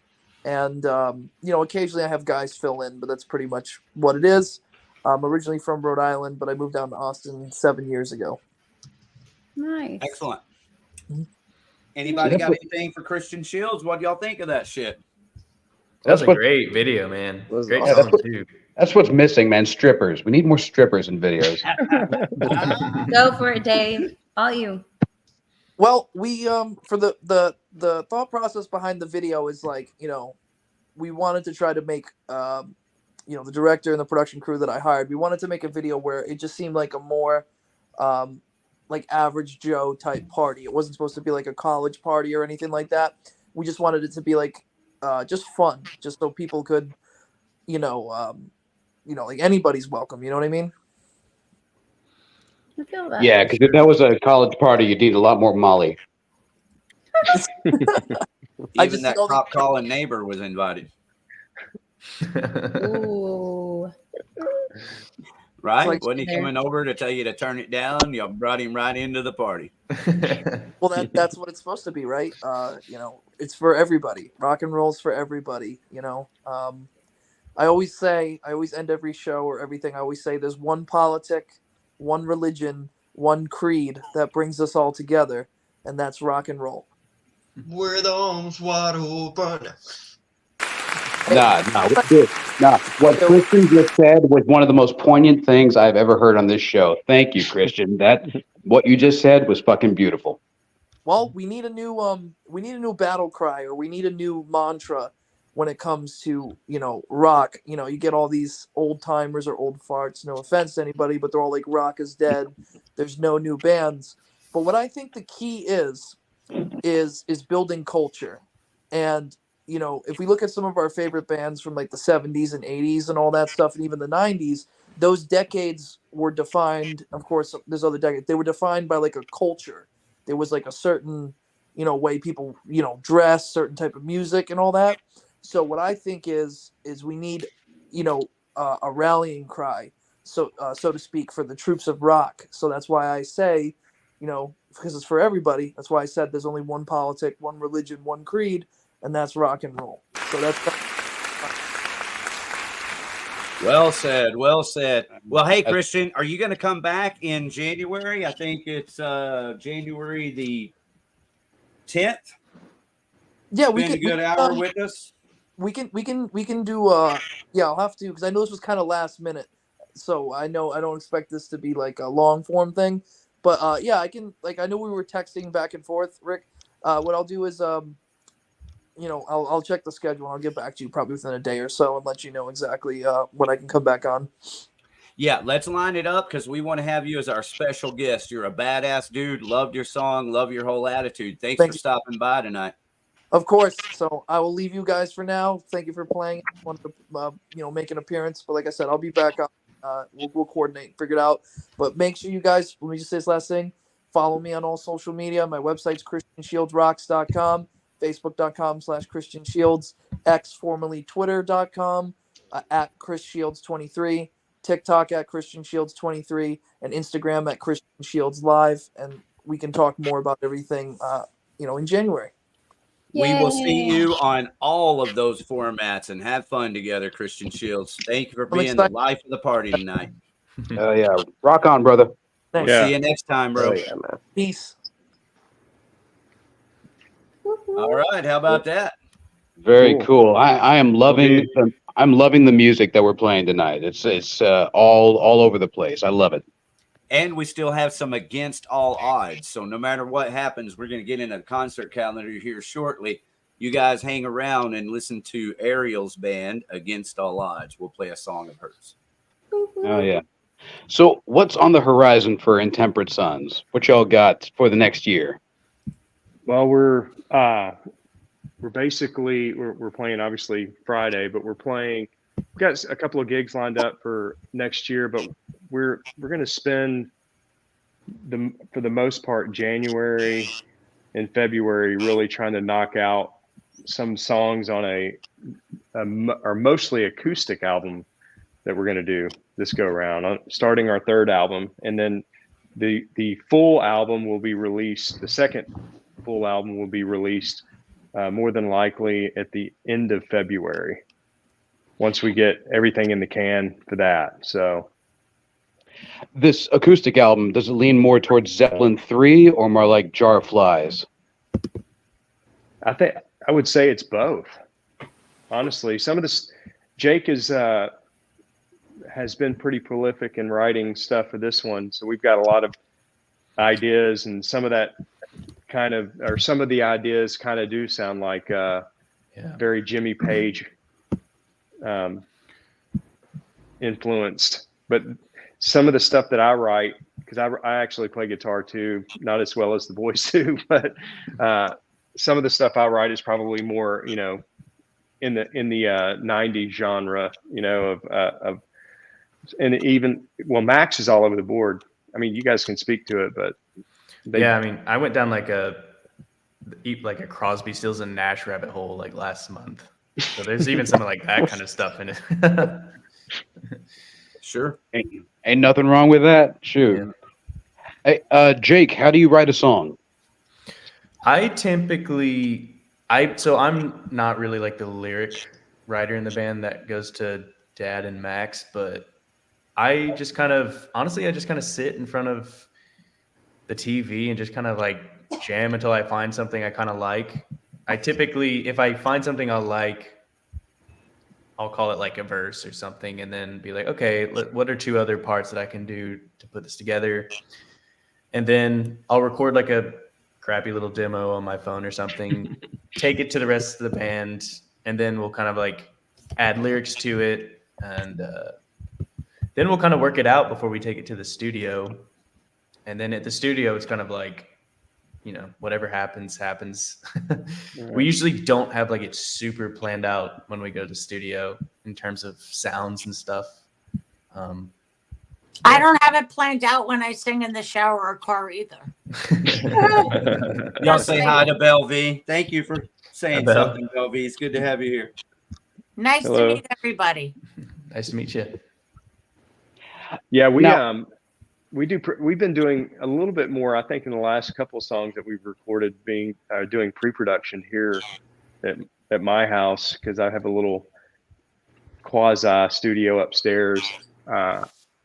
We record our ideas down on Logic and then kind of, you know, work that out. Some of the stuff, but yeah, it's kind of like riffing when you get in the studio though. It's like you find a sound and go with it, or Max with his vocal harmonies, you know, doing just testing stuff out there, because that's why we like to record at the kitchen, because it's a cool place to do that.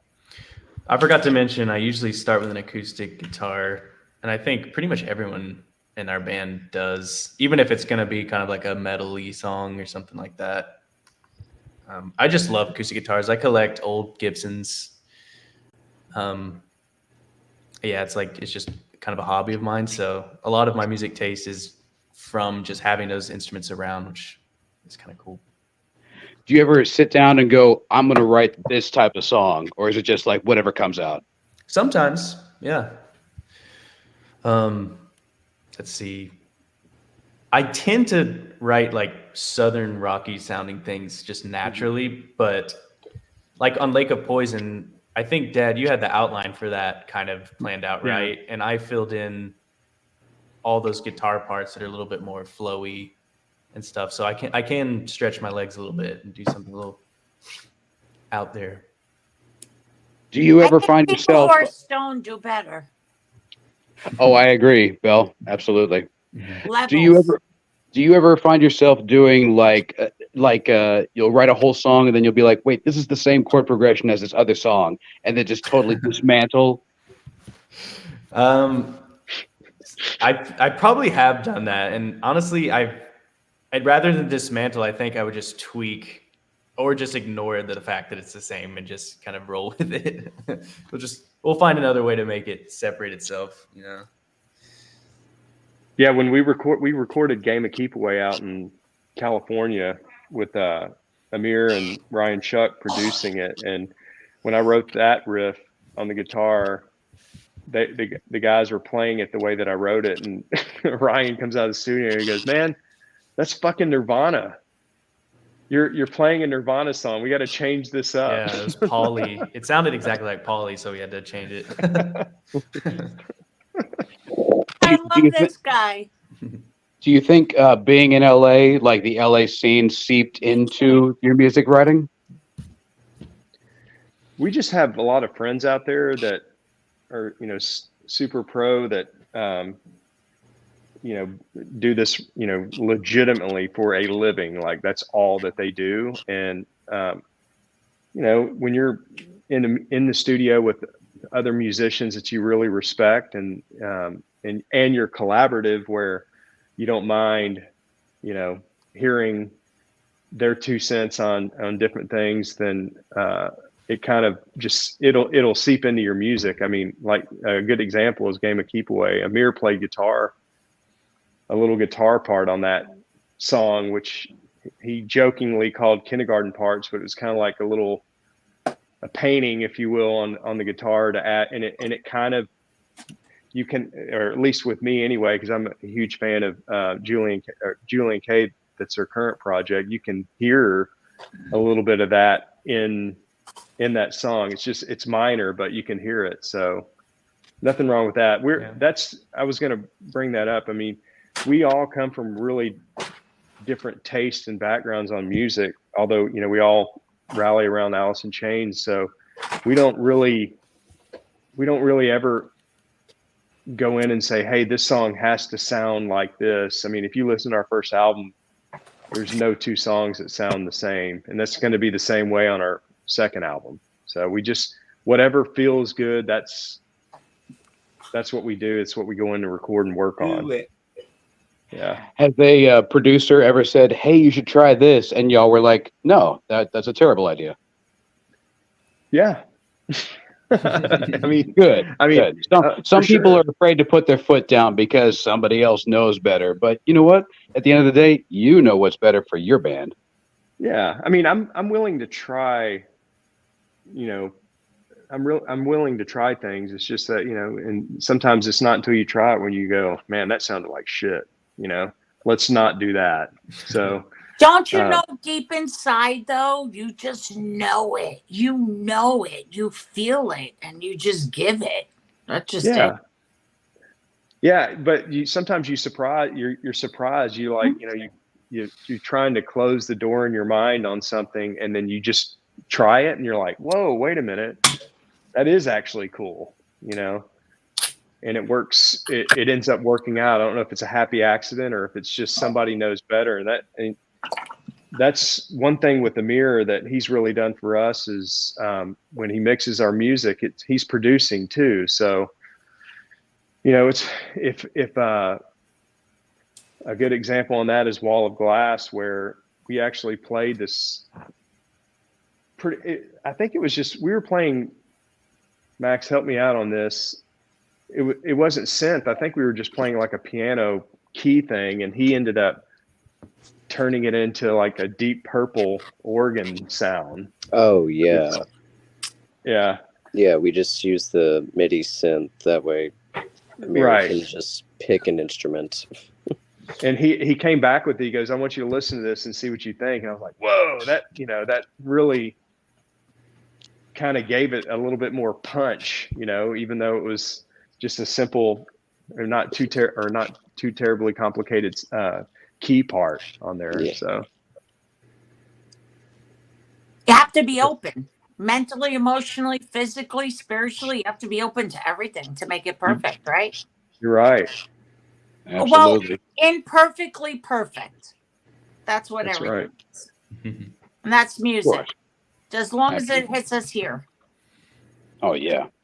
And you got to experience Berlin and the surrounding German live sound music scene, says Mike. Very good.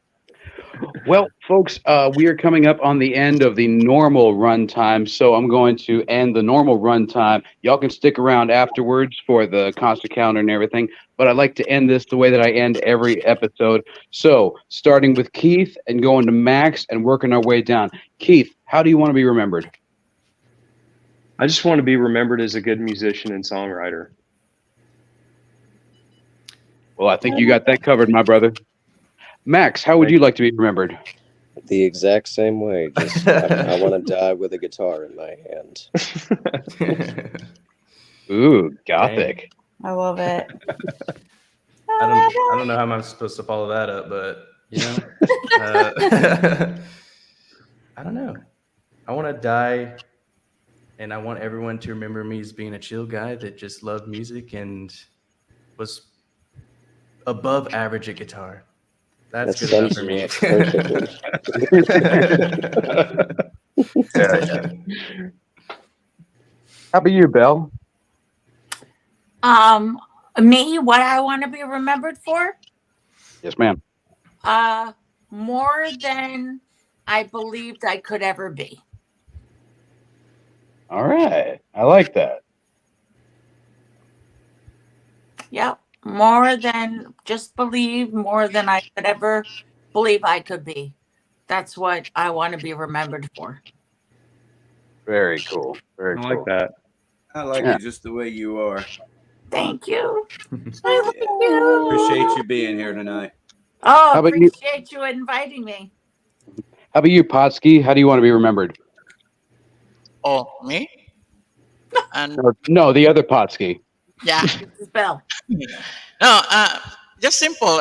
Even if everyone forgotten about me, it's kind of like when they just think they already smiling while thinking about me. Just simple like that. Very cool. When you try to remember, you're already smiling with it. All right. And I want to point out that badass graphic right there says Team Kraken. Potsky designed that for us last night, like live on the show. So thank you, Potsky. You want me to play at the trailer? I will make a teaser here, Outlaw. After we do the concert calendar, if you don't mind. Okay. And I feel like I've asked that question of everybody else on the panel, so sorry, kids. Okay, cool. We got that out of the way. So What y'all got, boys and girls? Well, we got the only show that matters coming up this weekend at Six Springs Tavern. Woo-hoo. Well, don't forget about tomorrow. Tell us how excited. Super excited. All right, so doors are at 7. Yeah. Okay. And Yes, they first are. band is at 8. Yep, that'd be us. Okay. And only 3 bands on the bill? 3 bands. That's it. Yeah. Very cool. Very cool. Do y'all know the order of the bands? Yep. It's Against All Odds, us, and then Flash Mob. I Very get cool. to play a new drum set. What now? Said I get to play on a new drum set. Cool, man. I'm bringing my new drums too. We can compare. Oh, nice. Brett, I don't know if you'll be able to play on it yet. Ah! You're killing me. I don't know. We should probably practice with it before we take it up on stage for the first time. That'll be fine. Just give him a bunch of pots and pans. He'll be all right. Yeah. Give me a bucket. I'll be good. I'm sure he'll come up with something. I'm sure. Don't forget, there's a show tomorrow at is it Granada with Vane? I've got it here somewhere. There we go. Hell yeah, you do. Oh, there it is. A Very Twisted Christmas, December 14th, which is tomorrow. Yep. How about that? And it's at sundown at Granada, so good time there. Good time. That's a great little venue. Awesome. I don't know how to get in on it. I don't know how they got in on it. I have been hounding those people, and I've gone up to them in person because I play songwriter and band promoter and I guess booking agent at this point. I don't know how they did it, but I'm a little jealous. I talked to the booking person, but they're very short on details. So Yeah, they trying to drink get in there. They drink White Claw over there. Oh, fancy. So nobody ever. Well, I've got more shows to talk about, but I'm really excited about this show next Wednesday. Blow your brains out with the world premiere. X610 Chill presents Escape from the Dream System. Dave Jarvis, can you tell us a little bit about what to expect next week with your movie? Absolutely. December 21st, my album Existential presents Escape from the Dream System. It is a full-length album and movie debuting on December 21st. Next week's episode, it will be the day before. It'll be December 20th, and we will be world premiering the movie before it gets premiered on YouTube. So stay tuned for that. Cool. Yeah, that's the thing I'm the most excited about. I really am. So everybody, I encourage you to come next week. We might have to just give you 5 minutes on the panel each, but everybody needs to come and show your appreciation and support for Dave Jarvis kicking ass over here at Blow Your Brains Out every Wednesday. Yay. Thank you kindly. All right. So with that, got a 3-link show coming up. Almost Jaded. That's why I saved this flyer. Almost Jaded is an Arlington band. And Remy Riley. Very cool. Yeah, I'm really excited they're playing 3 links. It's kind of wild. Yeah. Well, they built this band up. It used to be, they kind of started out of Truth Vinyl up there. And Jared, the bass player and singer, got together. And I can't remember her name right now. But then they added a drummer, and now they've added a lead guitarist. So, man. All right. Also, here in a couple of weeks, we got the Fort Worth Music Awards. Anybody attending? That's this Sunday, actually. Oh, okay. Yeah. Wow, there's something else happening this Sunday that's important also. I'll tell you what it is when I remember. Well, I can make Sunday shows, except for that I do Johnny TV on Sunday night. But even if I went to something like this, I could still hop on and show him, hey, man, this is what I'm doing over here. All right. So let's see. Anybody want to take a stab at these names? What do you mean? It looks like they took a stab out of somebody to create those names. Okay, so I'm reading Death Pact, Lethal Dose, Proxy, Proxy, and Lethal Dose. Filth is the top name. Something filth. I think it's Drunken Slander. Filth. Something Yeah. slander. Imperial slander. Good I think that says slaughter. Slaughter. Yeah. Slaughter. Imperial slaughter. Okay. Semantics. All right. Yeah. So that's it. The growl. Dungeon filth. I just figured that out. It's like fucking where's Waldo up here? Dungeon filth. Dungeon filth. Oh my Battle goodness. for whacking. Ah, our friends in Hand Over Fist. Very cool. And Gutricide. Ricky, you saw Gutricide? Oh yeah, they're a lot of fun. You want to go out for just not your ordinary evening. You have metal. That would be Gutricide or Gutricide. We actually have a video over at Big Rob's off of Trinity and 360. There is a Gutricide video on Outlaw Video TV now. You can go get a taste of it. So Battle for Whacking, this is a festival in Europe, and they did this at the Rail last year. I forget who won. I know Creeper was up there, and they were telling us about it, but I think they went up against a band out of Austin or something. And so that's happening there, and we got a few months to promote that. Shout out to Cowtown Hustlers there. Here's another growl show. Okay. Itchy Richie and the Burning Sensations. A very itchy Christmas. I growl. Jeff Zero and his own private universe. All right. Very I know cool. Jeff had a band. Major props to the growl, keeping it going. Oh, all right, so our Iron boys Man. in Iron Man, yeah, they were in the chats earlier, and I forgot to give them a shout out. So shout out to Iron Man, been in the chats for like the last 4 weeks. We appreciate that.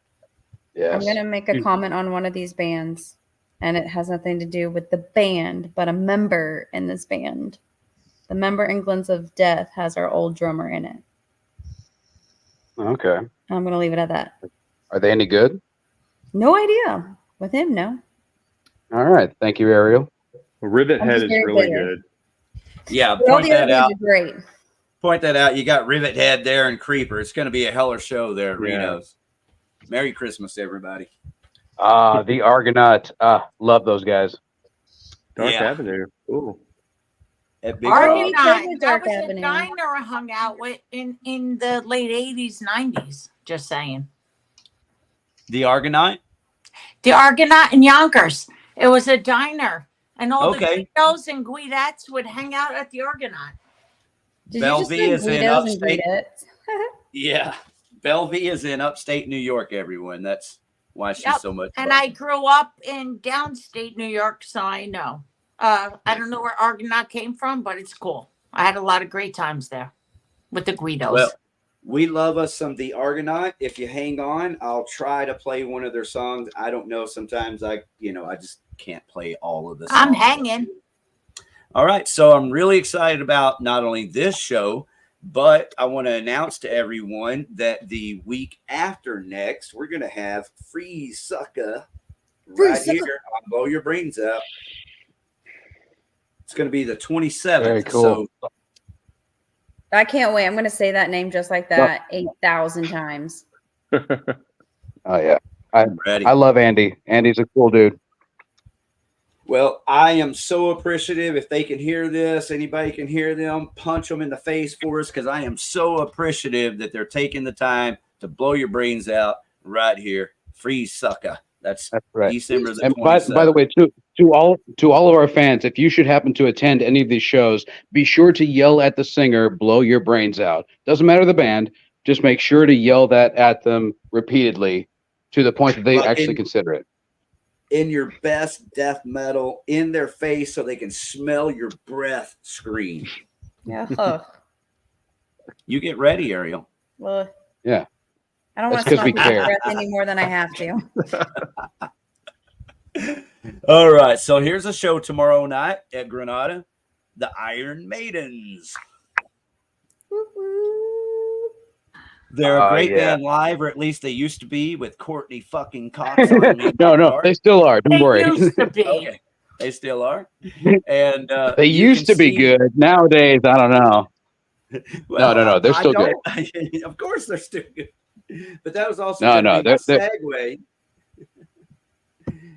Dave, that's going John to be my 5. segue into asking everyone to go watch the Iron Maidens interview that I did with these ladies on this channel right here, Outlaw Video TV. Amen. John 5. Marty Friedman has been added to this show, everyone. So if you're a fan of Megadeth, Marty Friedman, and his first band is called Vixen. They're from Hawaii, and I had their EP like in 81. So Marty Friedman's going to be playing with John 5 at Granada Theater February 24. How about this one? Red River Rock and Roll, December 16th. That's this weekend, bro. Yeah. This weekend, bro. Our brothers in Stonehaven and Tinpool. Which is another interview that you can see here on Outlaw Video TV with our brothers in Stonehaven.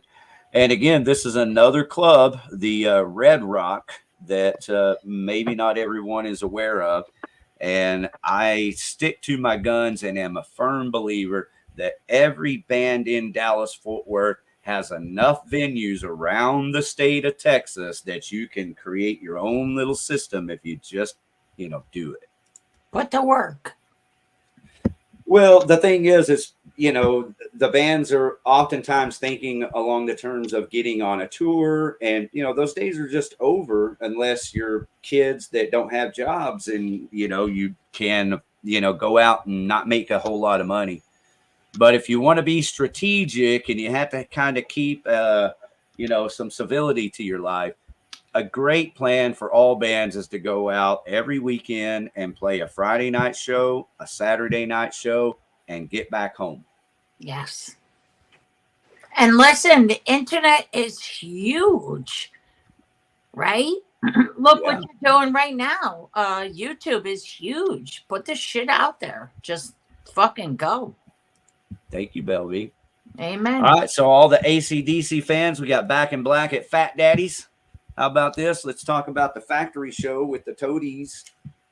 The Toadies, they're so good live. They're so good if you've never been.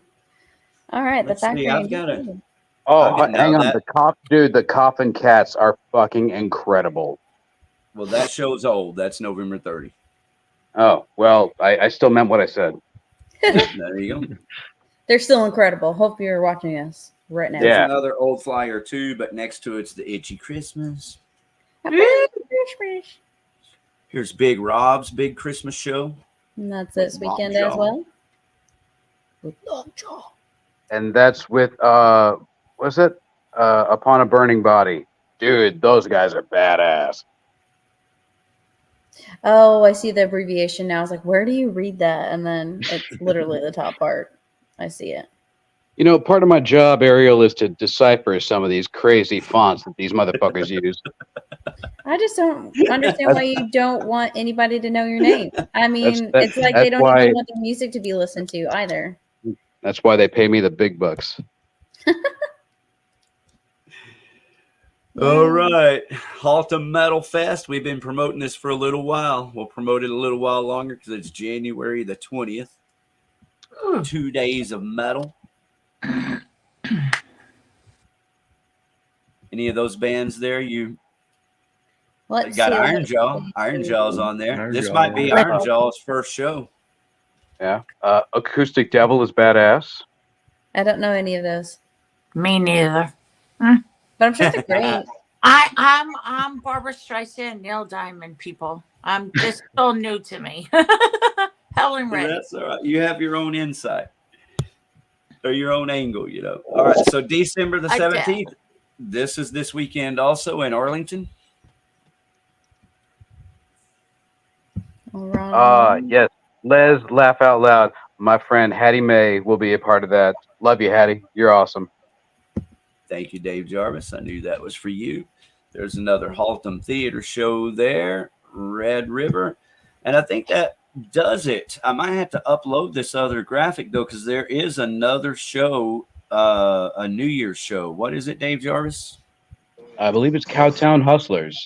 Is it But I Cowtown? also, yeah, but I also know Thin White Line is also doing a New Year's show.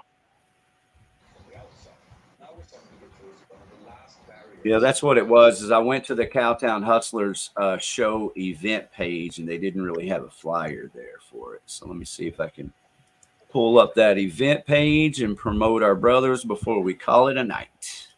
Very cool. Apparently, Hank is all pissed off. He's trying to get on the show, but it's full or whatever. I don't know. Sorry, Hank. I mean, it shouldn't be. There's room here now. I sent him a text about 15 or 20 minutes ago and said, hey, there's room. Come back. And Outlaw, I'm going, sweetheart. I need to lay down. I love you. I adore you. There's an open space. I will be back again. I appreciate you all. Thank you for having me so much. Okay, we'll see you, Belvy. Thank you. Nice to meet you. I Thank you, love Belle. you, sweetheart. Appreciate you. Hey, Outlaw, you gonna let the Pop show his thing, right? Yeah. Thank you for reminding me. That's what it's all about. Okay, I want to share this right here. This is our boys, the Cowtown Hustlers, and this is their event page for New Year's Eve party at the Barrel Broken Tavern. Barrel Tavern. Get it. So, Get it. Get it, There baby. it Get it. is. So you guys make your plans there. All right, Potsky, where are you at? Where is Potsky? Is he here? There he is. He's up top. Let me make his put him in the center of the screen. Hey, Potsky, are you with us? Yeah, I'm here. Are you ready to entertain? No, I will just show the intro of the Kraken. The teaser. Maybe later.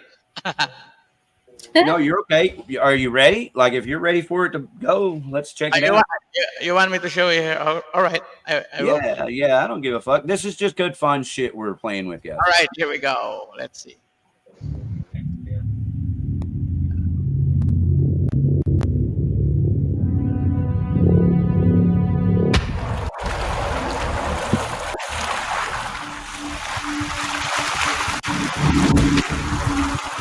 I love it.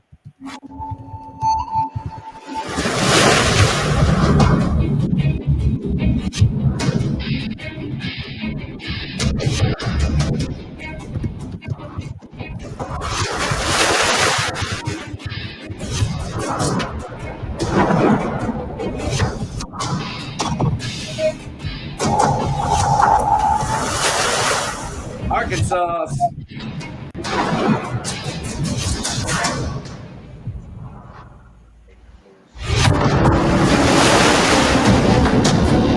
Outlaw video.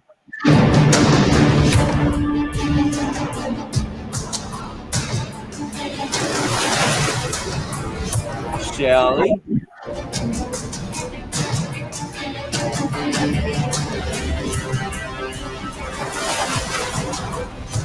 Danny Illuminati.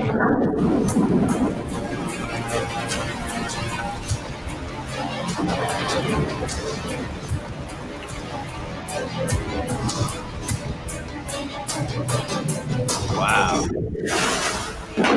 Belvy, yours truly.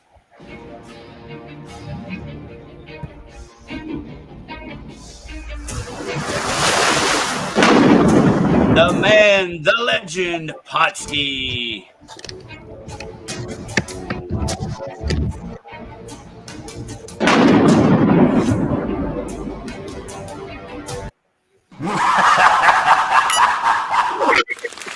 Badass, Potsky. Hell yeah. Bro. Still lacking 3 more. Thanks for making it fun. That's just something just having fun with, guys, because Johnny was porn bombed last Sunday, like I was porn bombed, or we were. 6 months ago? Do you remember that, Dave Jarvis?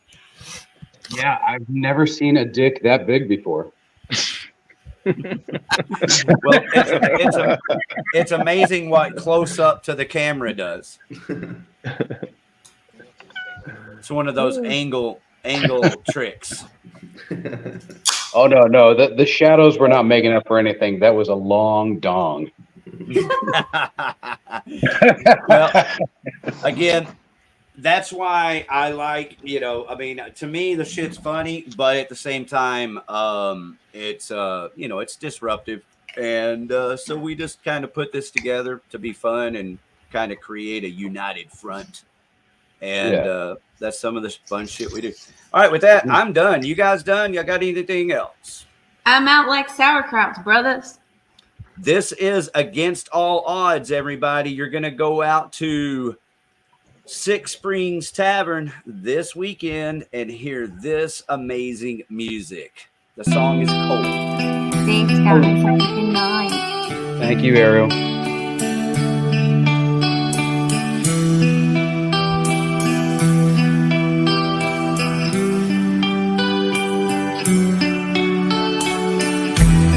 Drifting in the sea and just fade away. No one will know where you will go. Your safest space, 'cause hiding behind your cute little smile, the darkness it grows with each passing hour. Can't turn back the dial. I'm feeling so cold, not to the touch, falling so fast. Please don't you dare hold a grudge, 'cause this fake little smile,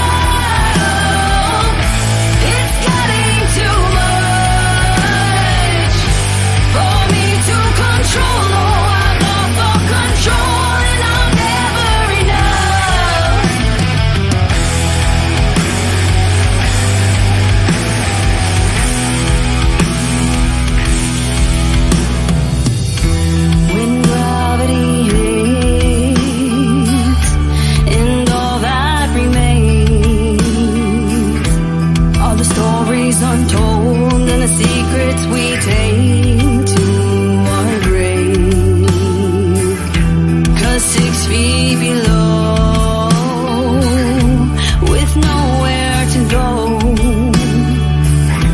the light becomes dark and dark is the light, so I'm told.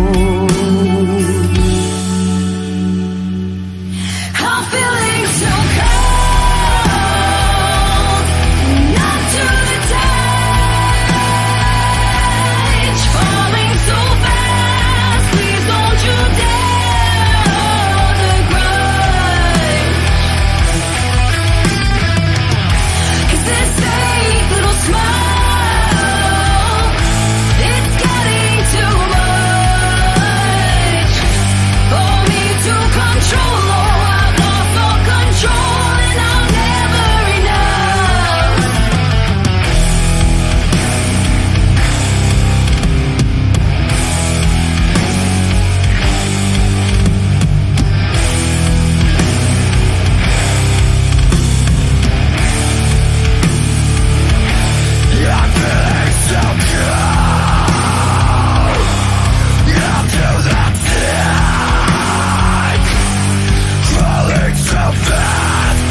it's getting too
All right, so that's it.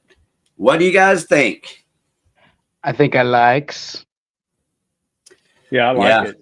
I like Hey, that sounded great. good production, good dynamics. Awesome. It's a well-written song, isn't it? Hell yeah. Now you can hear other songs that they have on their YouTube channel. So just the YouTube link is in the chats. So anybody wants to hear more Against All Odds, go on over to the YouTube channel and check that out. I did that to you guys on purpose because, I went right into the song because I wanted you to be able to hear that song. I love it. I think it's amazing. And I'm just so really excited to hear more. Me too. Maybe next year we'll have an album. Well, we're going to have a Christmas song. Oh, we are going to have a Christmas song. So I'll have that. That's super great. It's going to be pretty. It's actually a really pretty song. It's sad, but it's not sad. It's like a reminiscing. Right. Well, I'm excited nonetheless. Are you, Dave? Even if it seems sad. I am, Ariel. Don't ever question my feelings. Okay. Thank you, creepy laughter. I am now following you on Spotify, and I'm putting your song in my running playlist. So. Oh, thank you. Keith Watson, way to go, brother. Outlaw. Yes. I just want to tell Ariel something, if you don't mind. Oh, I sure. don't want to hear it. I'm kidding. Ariel, that song got me having goosebumps, girl. Yay! I love it. I love it. Even towards the end of it, I love it when you did that deep voice. Oh. Rock on, little sister. Rock on. That's Ben's deep That's voice, Ben's by the way. voice. I wish I could take credit for that, but I did tell him, I was like, hey, Ben, you have to do this. And he's like, seriously? I was like, yep.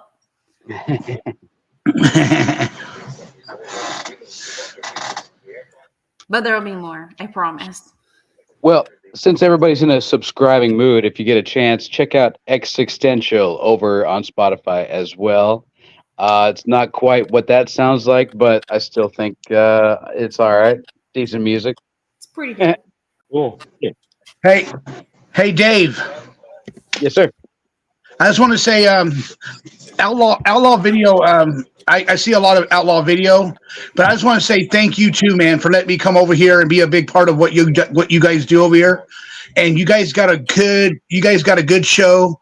You guys are like right on point about everything that you guys do, and I love that about you guys. And so, if you ever get a chance to, man, I'd like for you to come over with Outlaw Video and join us for one show. You know what I mean? And that would be my honor. It'd be an honor to have you over there on Johnny TV show. The pleasure would be all mine. Send me the link. I'll be there. Okay, no problem, brother. Thank you. Thank you. I'll get you his email address, Johnny, and then just to make sure, I'll send you the link to David. Cool. Yeah, I'm all about it. Because I'm a press whore, in case you haven't noticed. Thank you for the invite, Johnny TV. Very cool of you. I'm only on, and Ariel's more than welcome to. Ariel's more than welcome to. Everybody's welcome. Whoever wants to come over there. We have a good show on Tuesdays and Sundays. This Sunday, I'm gonna be making some. I'm gonna be baking some goodies. I'm gonna be doing a cooking show for my audience, and it's gonna be a real good show. And you beautiful people can more than welcome to come over. Like I said. I like to have Dave Jarvis and Ariel come over and the Posky show, and Posky's already over there, but you guys are more than welcome to come over there also. It's like a 2-hour show that we do. And beautiful Arkansas, she's over there with us. And link in the chats already, so it's linked. All you got to do is click on it and go right to okay, the cool. channel. Thank you, Arkansas. Thank you very much. Well, Dave Jarvis, I went over there. I'm going over there and subscribe now. I went over there and subscribe now, Dave. Oh, thank you so much, Johnny. Yeah, I think I subscribed a couple weeks ago, but if I didn't, I'll do it as soon as we're done here. Okay, I've subscribed to you now. Oh, thank you, brother. Yeah, thank you to everybody in the chats. Half of those people came from Johnny TV, and then Dave Jarvis remembers Jim Terry TV. I was still like Mr. X came on Blow Your Brains Out when Dave was with me hosting. Aware of who they are and everything, and that's who this group of people are, Dave Jarvis. This is kind of the cream that has risen to the top from that the demise of Jim Terry TV on YouTube. So well, I do love cream. Knew you did. Cream on top. Oh yeah. So thank you to everybody in the chats. Thank you, Johnny TV, for bringing your people over here. And I consider it an honor for anybody over here if you have a good time. Not all of Johnny's people are going to have a good time over here. They're not all headbangers and rockers and stuff. But go over and check it out. Have a good time. I enjoy it over there. One big happy family. Well, I mean, look at Arkansas here dropping everybody's links in the chats.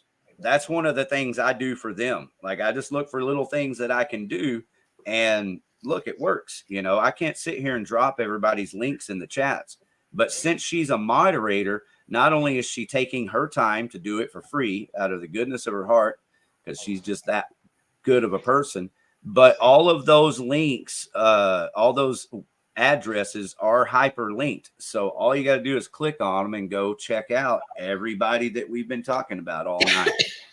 To me, that alone is pretty fucking priceless. So thank you, Arkansas. Yeah, thank you, Arkansas. I really appreciate it.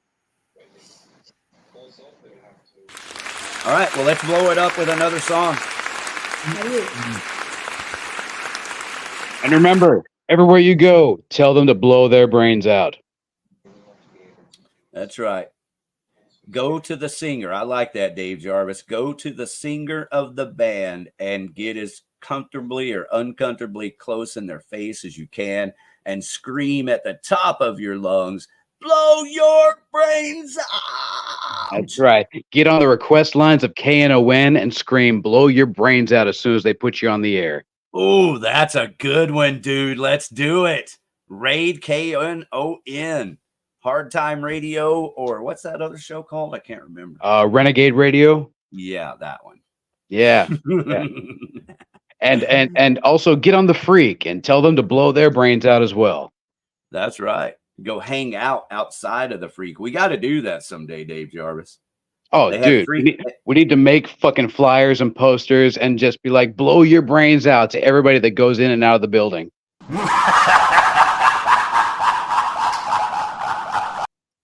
Got you an evil laugh for that one. All right, so this is Dave's band called DANK. The song is All My Drinking Buddies. Hey, guys, thanks for being here tonight. Really appreciate it. I hope we hear from you again in the future and sooner than later, okay? Thank you all. All right, good night, everybody. Blow your brains out every Wednesday night. This is DANK and All My Drinking Buddies. All my drinking buddies are in jail. Drunk and drowned to go pay their bail. But you know, if I really gotta go, I ain't got near enough dough. And so now all my drinking buddies are still in jail. Well, I was going good, drinking at the bar when my buddy ran into the back of a cop car. I found it kind of funny, man, if I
62 and then began for breakfast to hallucinate at noon. She ran a school to stop sign in my stolen car, so they took her to the pokey for a little R&R. Now all my drinking buddies are in jail, and I'm too drunk to drive to go pay their bill. But you know if I really gotta go, I ain't got near enough dough, and so now all my drinking buddies are still in jail. Yeah, all my drinking buddies are rotting in jail.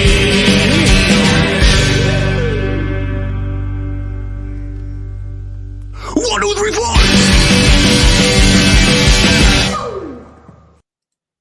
There it is.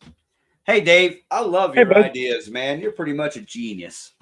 No. I'm literally ripping off Opie and Anthony, but thank you. Hey, it's just a matter of inspiration, man. It takes genius to notice that type of inspiration, even. Well, you got to get the audience involved, and when they feel like they are participating in growing something that they love as much as they love this show, then they're a part of the family. They are a soldier. Well, let's full circle that idea. Anyone who does this and gets it on video will play it on this show, guaranteed. You know what? I will pay for a membership for anybody that does that. How about that? The ante has been upped. Yeah.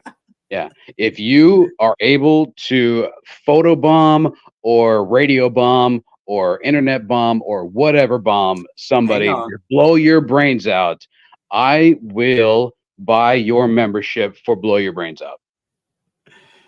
All right. Well, I like the idea of it being a video. I mean, if you have a picture doing it, okay, I'll still show the picture and we'll talk about it and laugh and have a good time. But if you have it on video, shit. Oh, we're going to blow that up. I'll post it everywhere, every time. Oh, yeah. If you run up on Thrash and Allen and yell, blow your brains out, oh, you better believe the membership is coming your way. Or that other dude that's so divisive on the other show. What's his name? He got it from a movie character or something. Fast Times guy. Oh, Spicoli. Oh, dude. Bro. Yeah. Do that. Do that. Oh my God, do that. You know what that shit's like? That's just like just trying to drive down the highway at 75 or 80 when you're a little late for an appointment, and that dickhead's in front of you making sure you can't get past because he owns the goddamn road already. Well, fuck you, motherfucker. You've been rear-ended, bitch. Mm-hmm. Yeah, absolutely. I hate impedance, man. Impedance to me is like thievery, man. You're stealing my time. You're stealing my everything, man, by double tapping your fucking brakes. I know. What the fuck is that? Out of the way. Yeah, you're slowing down to check out a crash on the other side. The fuck's wrong with you? But yeah, I was just thinking about that while I was listening to that killer song, All My Drinking Buddies. And I was thinking about Hank, of course, and how much I miss him tonight. But how we can bring that idea of yours full circle and make sure that everybody knows, if it wasn't obvious already, that we will play it on this show. I'll post it on all our social medias for Blow Your Brains Out and Outlaw Video TV. And we'll have a good fucking time with anybody that gets it on video. And Dave Jarvis now is up the ante and will get you a membership. Absolutely. Dude, I remember when the CMT Awards came to Dallas and I was like, bro, Dank needs to go to an area just outside of the kill zone and just play live to the people driving into the parking lot. And they pussed out. And then I tried to get them to come and play when the Westboro Baptist Church played right down the street. And once again, they pussed out. So I've realized now that Dank, as much as I love the music, they're a bunch of pussies. But I know that our audience out there, the Blow Your Brains Out audience, is not a bunch of pussies. They are willing to go that extra step because they love this show and they want to be a family member. So I encourage each and every one of you, photo bomb, internet bomb, radio bomb, all of them, blow your brains out. On camera, I got you. I love it, man. I think it's a great idea. Do you have any other great ideas like that? Well, I definitely think that Blow Your Brains Out at some point needs some shirts, or at the very least, a banner that we can go out and harass people with. Well, would Shopify do for shirts where people could order them online and have them delivered, or do we need to print some shirts? You know what? Our audience at this point is pretty much Metroplex. But you know what?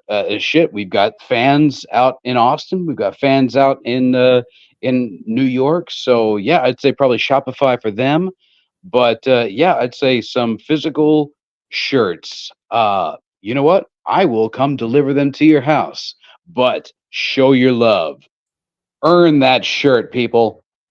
All right. So if anybody is listening that print shirts, I wouldn't ever ask anybody to like give or, take out of your pocket. But if you have deals on shirts, let us know. Blow Your Brains Out is, but hey, we have to have a logo, bro. I agree.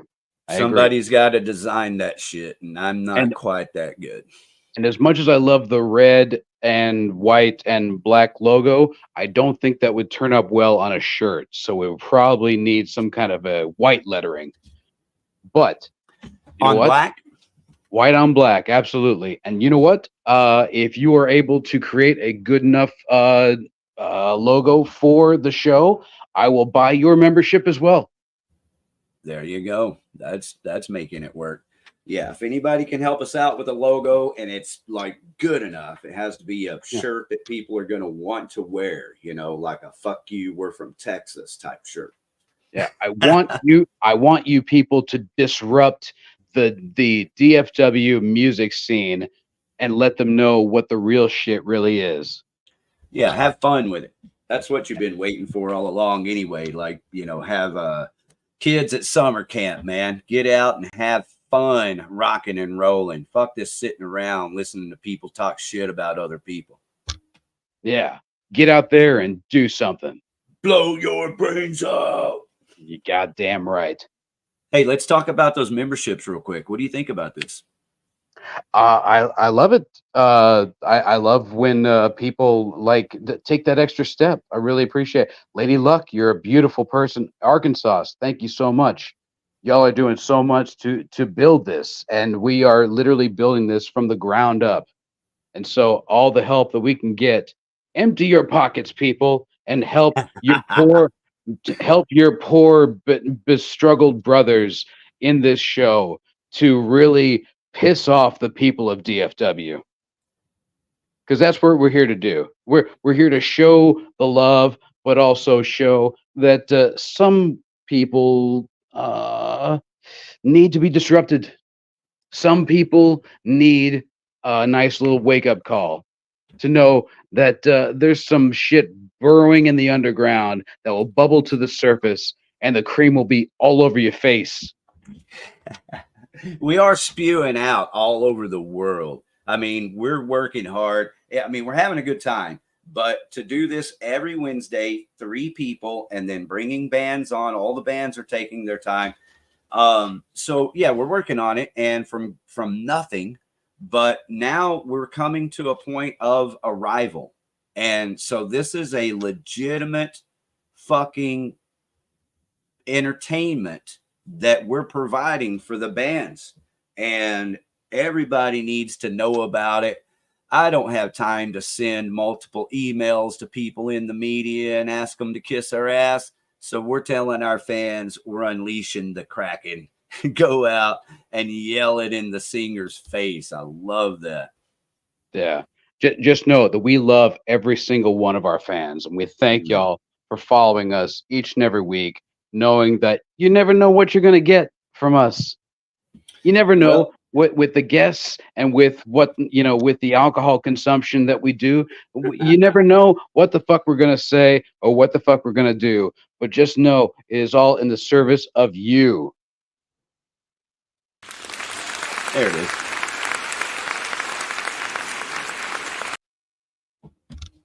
All right.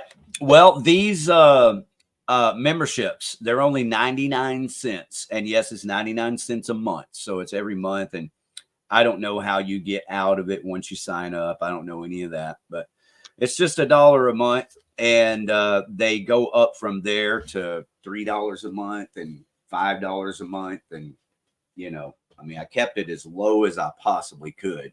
Yeah. By the way, I'm only paying for the 99-cent membership. You $5 a month motherfuckers, y'all are on your own.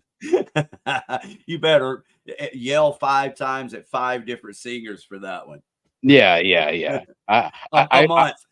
I want to see like permanent bitch face on Amy Lee if you're gonna try to get a $5 a month thing out of me. But either way, on your own, we would really appreciate that support. And I'm not raising this money to pay my bills. We're doing this to fund what we've built together, me, Dave, Jarvis, and now Ariel. And we want to continue to build it. And so as you fund it, basically what you're doing is paying for our alcohol consumption and a little gas so we can get out and afford to have fun and make more videos and interview bands live and post that shit. And some of it only you will be able to see, no one else. Yeah, so what the fuck are you waiting for? Blow somebody's brains out. Yeah, we'll come up with some creative shit. Like I can get bands to like give you a shout out and send you that video and you can use it on your channel. I mean, it's limitless what we can do. We'll come up with genius ideas. We just need your support. Yeah, if you can just write into your local congressman and make sure that all it says is blow your fucking brains out, you'll be good in my book. For president. Absolutely.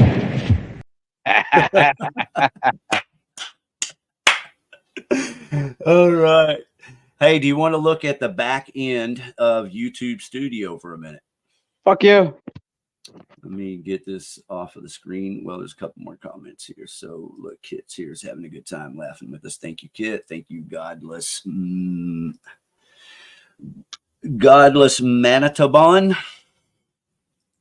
Thank you, Godless. All right. So this is the YouTube Studio. You have one of these. You've seen this before, right, Dave Jarvis? Yes, sir. All right. So just to show you, we've got 2,634 members, which is pretty cool. Over here, we got ideas for you. Sometimes those are pretty cool. Sometimes not. I'm looking for memberships, though. Let's see. Recent activity. It's just going to kind of show you that. And then I'm also going to click on monetization just for a second. Let's see. I don't know. Let's just go to analytics here. That's that one video. It's not going to work. So by the way, another thing for our fans, if there is a guest or a band that you want on the show, let us know. We will make that happen, or we will try our damnedest to anyway. You know, we are literally just hitting up our friends and saying, okay, what friends have we not had on the show yet? Okay, let's get them. But if there's somebody that you would really like to hear from and you would like to hear our drunken banter with them, please let us know. We are very interested in what the people feel. Yes. And what about, I know something we need to talk about, and something that you or I need to pull the trigger on is James Randall. Shred. Yes, sir. Yeah, we need to schedule that for as soon as possible, because right now we've scheduled Metal Mike, everyone, Metal Mike and all of Metal Mike's friends and metal show on Fishbowl. Y'all plan to be here to support Metal Mike, our brother, on January the 3rd. 3rd, yes, sir. And then I was going to say something about the weeks after that and scheduling. Yeah, Forgot who we were talking about. Yeah, unfortunately, he works at Trees, and Trees shows just pop up, like mushrooms. So he unfortunately was not able to make it this coming or next Wednesday, but he will be here the beginning of the month or the beginning of the year. But yeah, he is a very interesting weirdo, and we love very interesting weirdos on this show. In case you haven't noticed. All right, our November 26th show, we had a pretty big spike right there, whoever that was. And 29 new subscribers in the last 28 days. That's pretty badass. 2 weeks ago. Man, I can't even remember 2 minutes ago. Shit. Right. Okay, over here. Okay, here's where the super sticker and stuff is at. Memberships right here.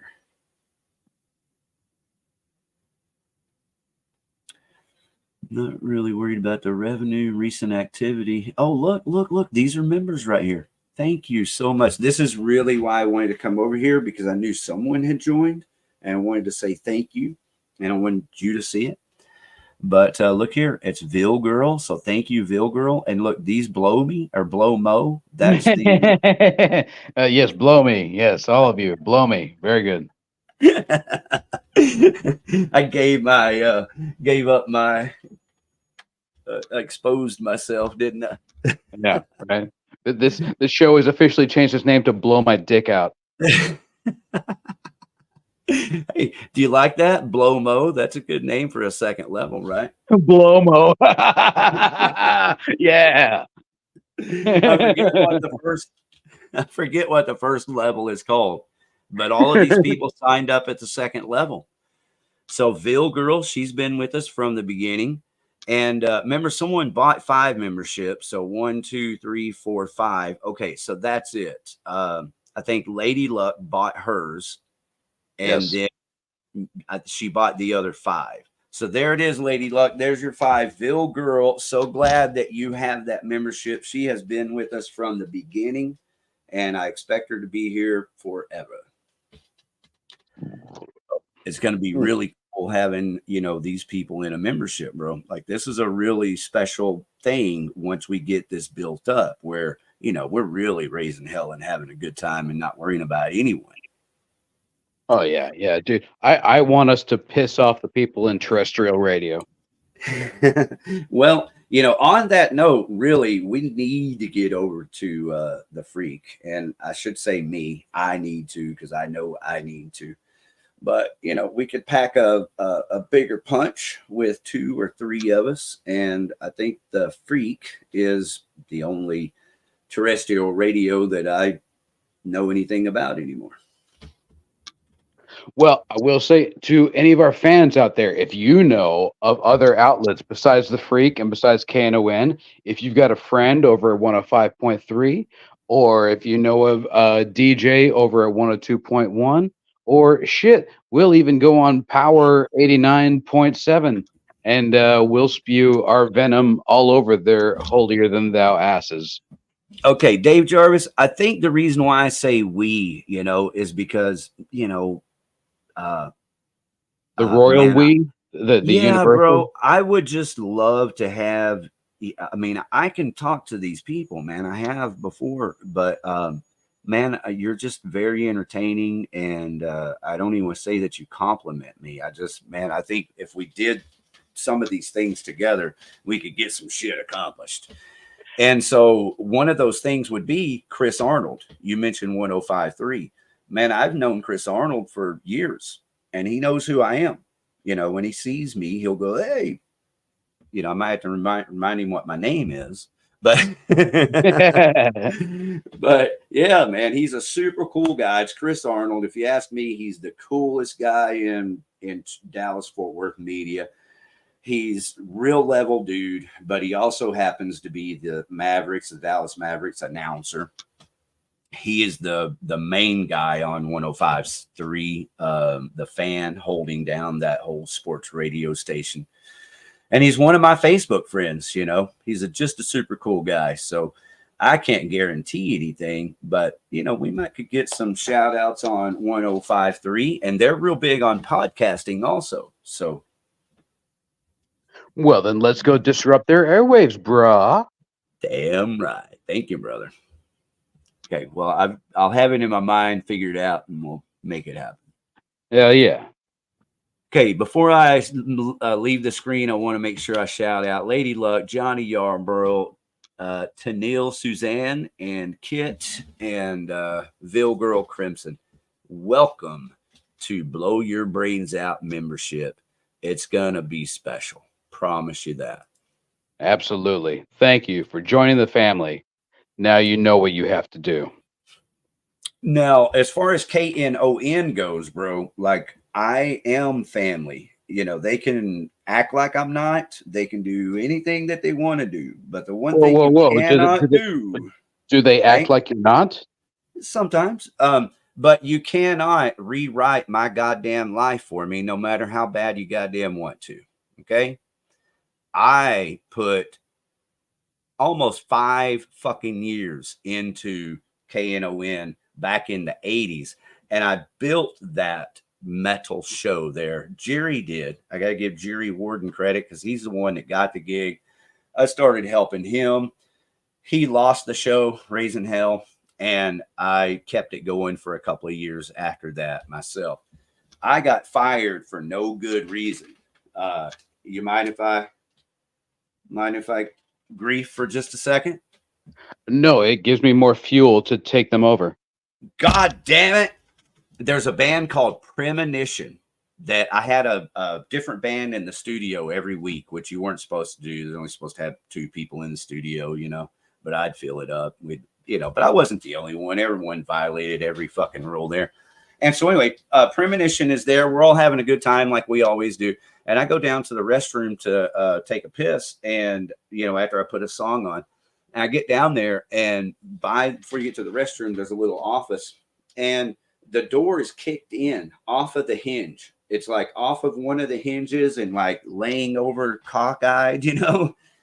There's a dude in a suit laid across a desk talking on the phone.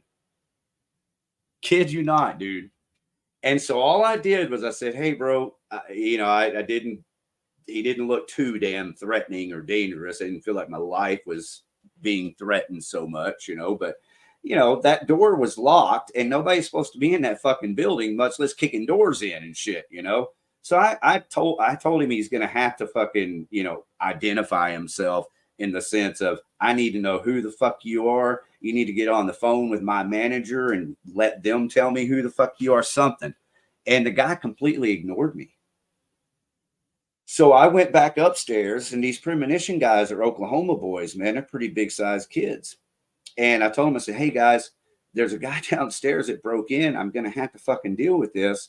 You know, I got to put on another record here, but y'all don't kill the guy. Just, you know, letting you know someone's broken. He's right down there. And so anyway, by the time I said, hey everybody, here's the next song, and put on the record and went down there, they had the guy in a chokehold, you know. Well, good. Fuck him. Goddamn right, it was good. I'm glad they did. It would have been a whole lot better than them fucking, you know, getting hurt or something.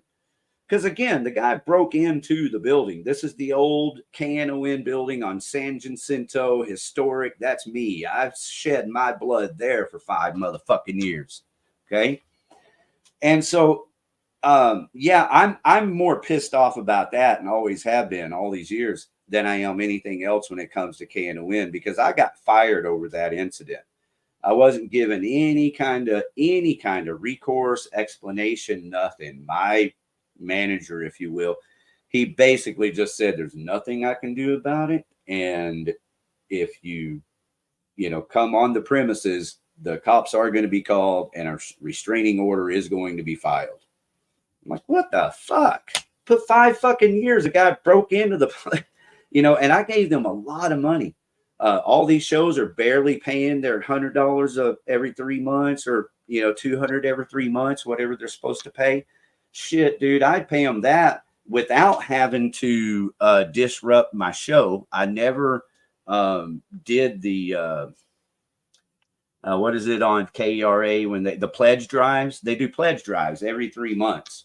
And I never did that shit. I just told people, here, I've got a record. I got some concert tickets. Give me some money. I got to pay the bills. So I always gave them that. But we did a show. Like we had Sedition, Turner Van Blarcom, the guy from Trees that Cindy was talking about the other day. Sedition was at their height. Gamicide was at their height. The Premonition guys, Arcane. I mean, I was able to put together some killer shows, very easy. And so we did amazing shows, and I would just give all that money to KNON. I remember one time we did a show at Theater Gallery in Deep Ellum, bro. I guarantee you I gave KNON well over $2,000. And my manager was, the guy that was responsible for all that was like, are you sure? I was like, dude, I'm telling you, stay off of my ass. I don't want to do pledge drives. This is my way of showing you this is the band's ways of showing you our appreciation. Here's the money. Leave us alone. Thank you. And, he could have kept some of that money for all I know. I don't know. It's just cash coming in the door. Right.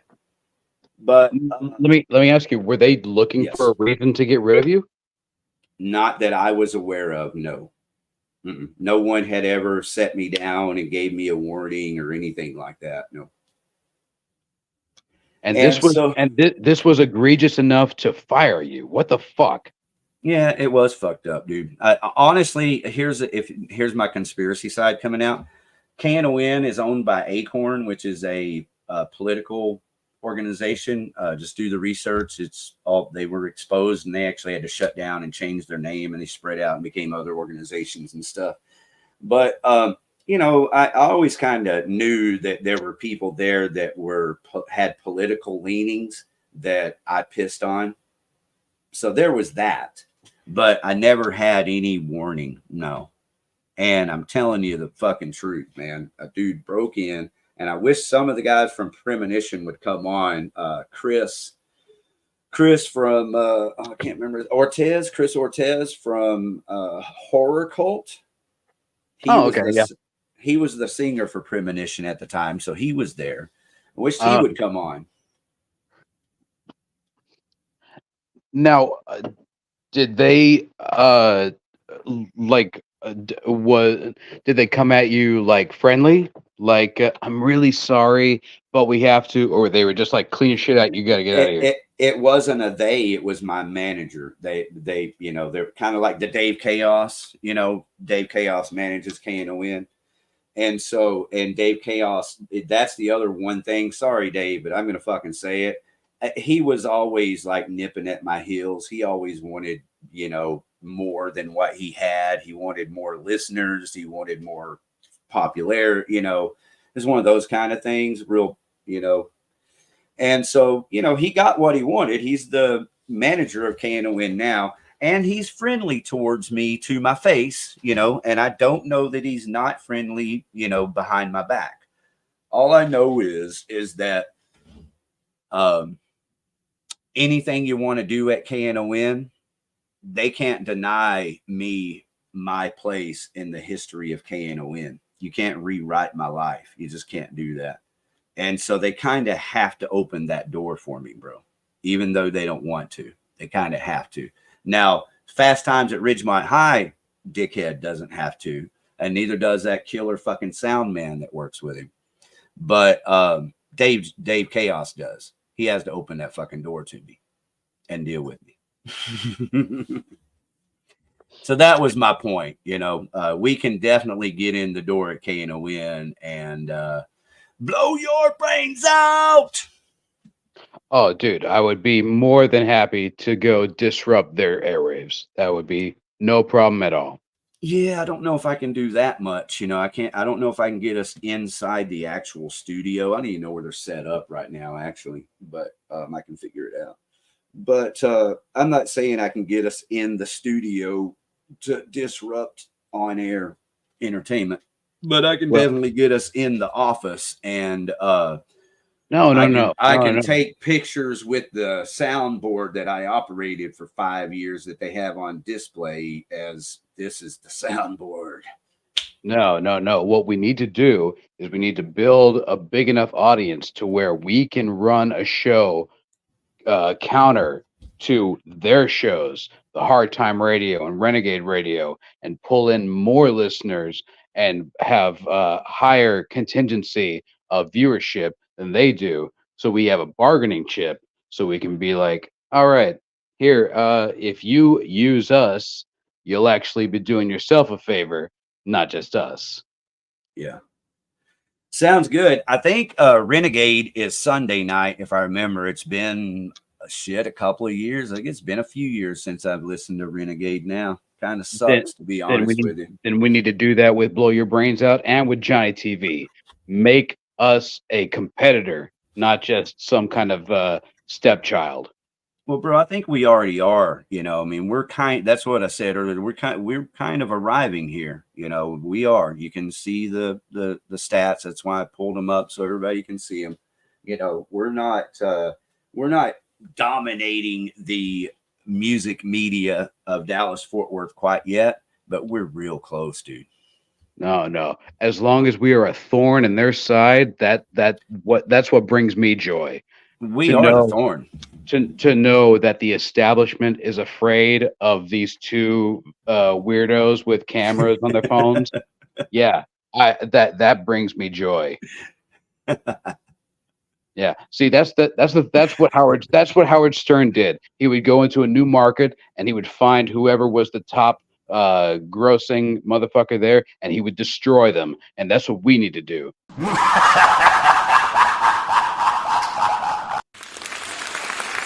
Well said. See, that's the great thing about Blow Your Brains Out. You can say whatever you want here. On terrestrial radio, you are confined to using certain words and not using certain words. Whereas here, you can express your opinion any way that you want. Okay? We encourage that. Here's the funniest irony, bro, in this whole thing is the freak. I respect him because I love Mike Ryder, dude. I would never disrespect him in any fucking way. But, they can say what they want. That's their motto. We say what we want. But they can't. They can't say what they want, but they say they can. It's their motto. Here, blow your brains out. That's what that fucking means. Say exactly what you want. Be exactly who you are. Yeah, exactly. Say what you know will piss somebody off, and say it on say it on our show, because I know you can't say it on their show. We have a special place for you. Yeah.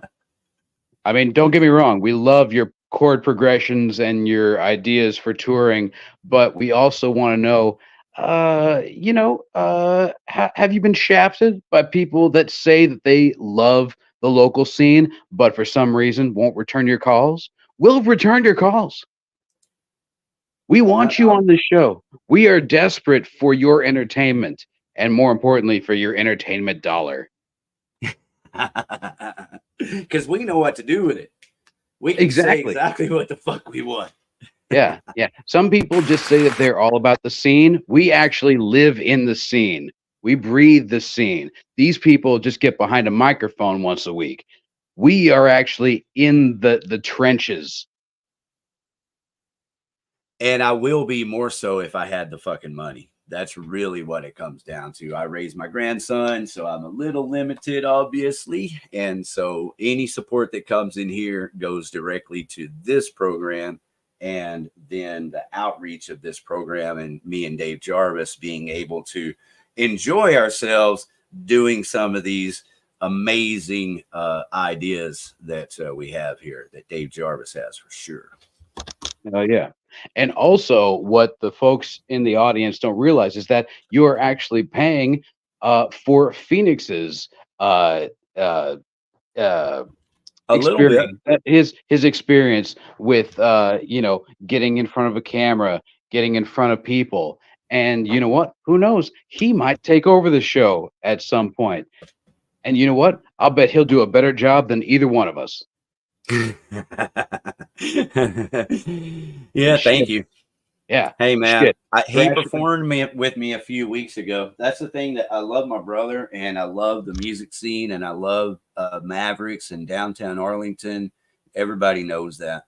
But my biggest bummer about the current situation with Mavericks and Elmo Jones Productions is that, you know, nobody is going to let me perform with my grandson on stage and take care of us, you know, treat us right, you know. And we performed together. Like, you know, Phoenix sang, we do a song called Train Train, and he sang the whole thing, did all his parts exactly correct. Yeah, that's one thing that some people won't admit, is that you and Phoenix together are better than half the bands that are currently performing right now, because at least half the bands in DFW are cover bands. We're all original, baby. Yeah. It's not that I can't play cover songs, I just don't want to. Well, because you have a soul. Don't get me wrong, I would play cover songs. I'm so desperate to perform right now, it's crazy. If someone called me and said, hey, you want to be Bon Scott and Brian Johnson, I'd be, you know, are you Angus Young? Okay, Dude, I'm in. I got asked to do all covers on one set over at Gas Monkey one time, and it fucking hurt my soul, because I was like, can I do at least one original?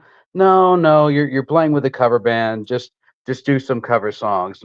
And dude, if somebody could have filmed it, you could have seen just the sadness in my face, because I was like, you know, I got some songs that I actually wrote, but sure, whatever the fuck. Yeah, that hurts. And, you know, for me, you're way more, like, I feel out of my league having this conversation, music performance directly. But, you know, I work hard to learn a song. If I'm going to learn one, I can play Queen, not Stone Cold Crazy. What was I playing? Oh, damn it. Anyway, I can play some songs. I've taken the time to learn how to play some other people's songs, but it's, you know, there's a monotony to it. I mean, I have to really love that song to take the time to learn it. I'm not going to learn just, you know, songs that people like. You know, I'm going to learn, if I'm going to take the time to learn a song, it's got to be something that I like. It takes a lot of time for me to learn a song or to write a song, and then to practice that song every day. You know, every day you're practicing that song so that you can perform it, you know, and do it right when you perform it. So I don't want to do all of that and play someone else's music. If I'm going to spend that much time, you know, the passion is obviously towards writing my own song. Is that kind of how you feel about it? Well, I feel that if somebody asks you to be on a bill at the last minute, you should at least hook them up with some free drinks. Yeah. Yeah. That's another problem in the fucking venue world.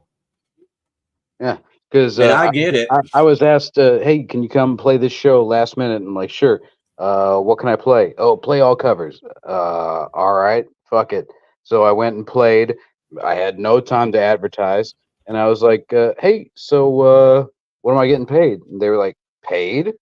What are you kidding? I'm like, motherfucker, I drove out here from fucking South Arlington. You better fucking give me something.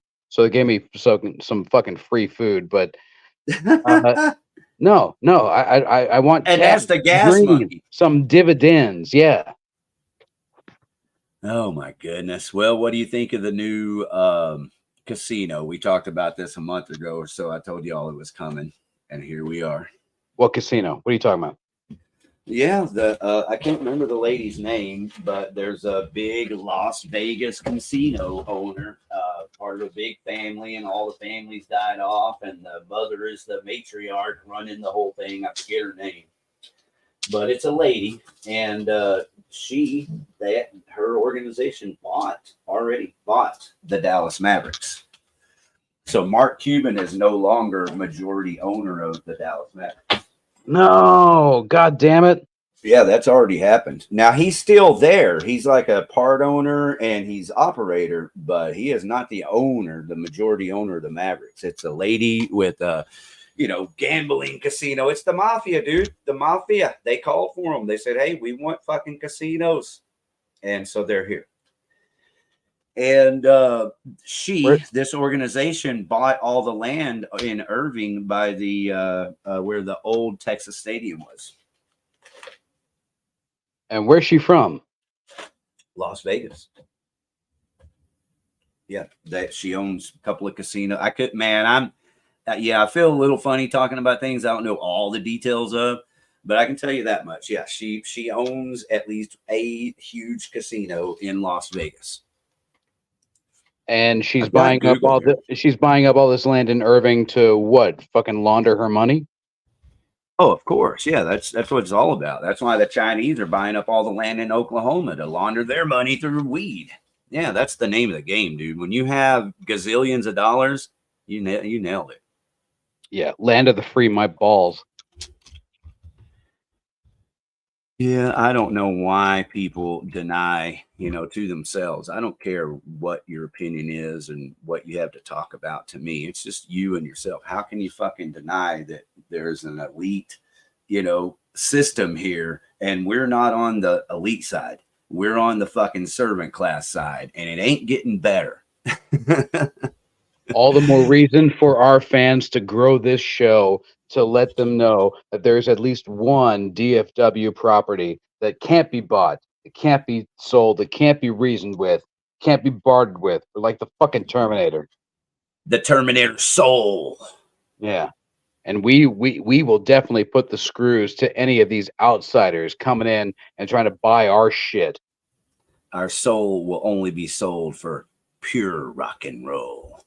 Goddamn right. Oh, I can't wait for that Christian Shields dude to come back. That dude wasn't he awesome? Dude, he invigorated me with some rock and roll shit right in my dick, man. It was just a shot of adrenaline right to my dick. Okay, well, that's another idea, dude. We ought to go down to Austin and say hi to him. Go check out Joe Rogan's Comedy Club. I'm fucking with it, dude. I hear Kill Tony is sold out 6 months in advance. Yeah, but we can get in, man. Hey, let me get back to the casino thing real quick because I pulled it up on Google. Las Vegas casino magnate Miriam Andelson purchase of the Dallas Mavericks announced last week left fans wondering one big question: why? The Mavs' longtime owner Mark Cuban has been faced franchise, and so that's just the top. Let me go ahead and click on this, and I was gonna see if it tells us what casinos she owns. So there's two schools of thought on this, and one is that we're getting a casino there in Irving because she's bought the land. And Mark Cuban, again, that's where I knew that the casino was coming when we talked about it a few months ago or a couple of months ago. I was telling y'all that I was listening to Mark Cuban interviewing with that guy from the Gas Monkey. I can't remember his name, Richard something. The Gas Monkey car guy. Yeah, he's a huge deal. He's a huge deal. Guy's fucking millionaire now. And so these two multi-millionaire billionaires are sitting down talking to each other going, well, hey, man, we need a fucking casino. Yeah, that's the answer. But that's how we're going to make the next billions. We got to get a fucking casino. And so I knew it, right? I was like, well, we're fucking fixing to get a casino. And here we are. She bought into the Mavericks and is a Las Vegas casino mogul. Now, does she plan on bringing gambling to Texas? Oh yeah. See, here's the deal. We're talking about the elite, corrupt bullshit earlier. Yeah, they've already fucking before they bought the Mavericks and this land, all those pockets have already been, field, you know, they from senators to the goddamn governor himself, you know, ain't nobody gonna oppose when they decide they're gonna do something, they just fucking do it. They might put out some publicity statements that kind of make excuses for it, whatever, but they do what the fuck they do when they want, how they want. And that's my belief, yeah, that all the pockets have already been filled, and this is going to happen. Well, now, I will the other say school this, of thought, yeah, other school of thought is it could be a Trojan horse to take the Mavericks back to Las Vegas. they are going to have some very angry people in the Metroplex. If that's the case.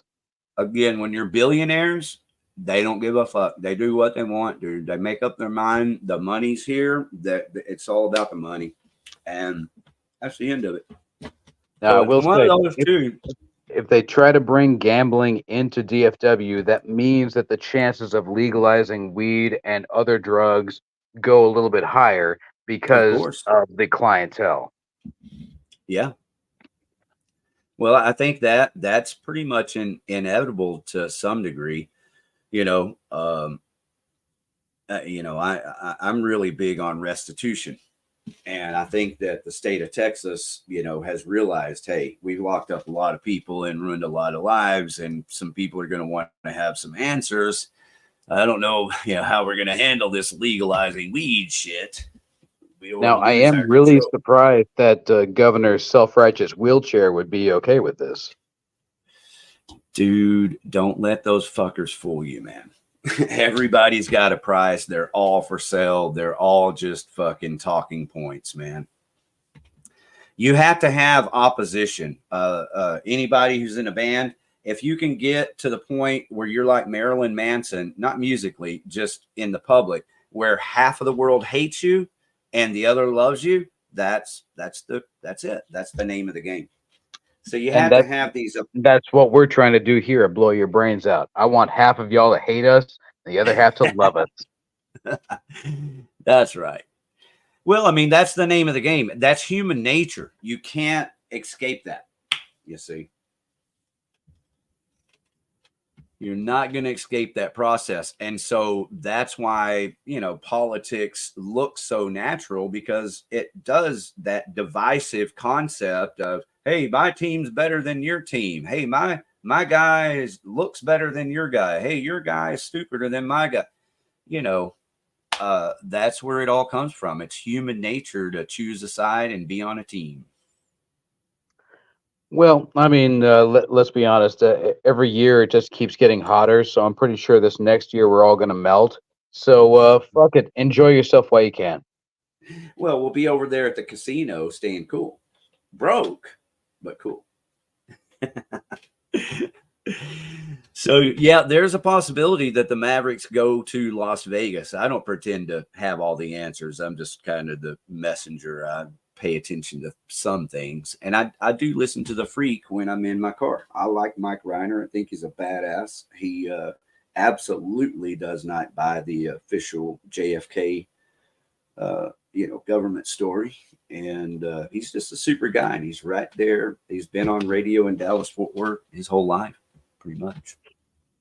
So what is the name of the corporation that this Adelaide, whatever the fuck, runs? It's just, let's see, Adelson's. It's Adelson's Casino Company, Las Vegas Sands. There you go. It's the Sands, Las Vegas Sands Corp. Okay. If any of those corporations move into Texas and they even notion that they're trying to take my fucking Mavericks away from me, I want you to boycott their shit. Well, shit, they aren't notioning that right now, which is kind of the whole concept is, you know, it's Mike Reiner's the one that says it. He's just kind of waiting for the shoe to drop. You know, what's really happening here? Because either one or two things. You people have the power to stop this. You have money. You can stop this. Well, one of two things is absolutely happening. Gambling is going to become legal in the state of Texas, and you're going to have a giant casino right there where the old Texas Stadium was.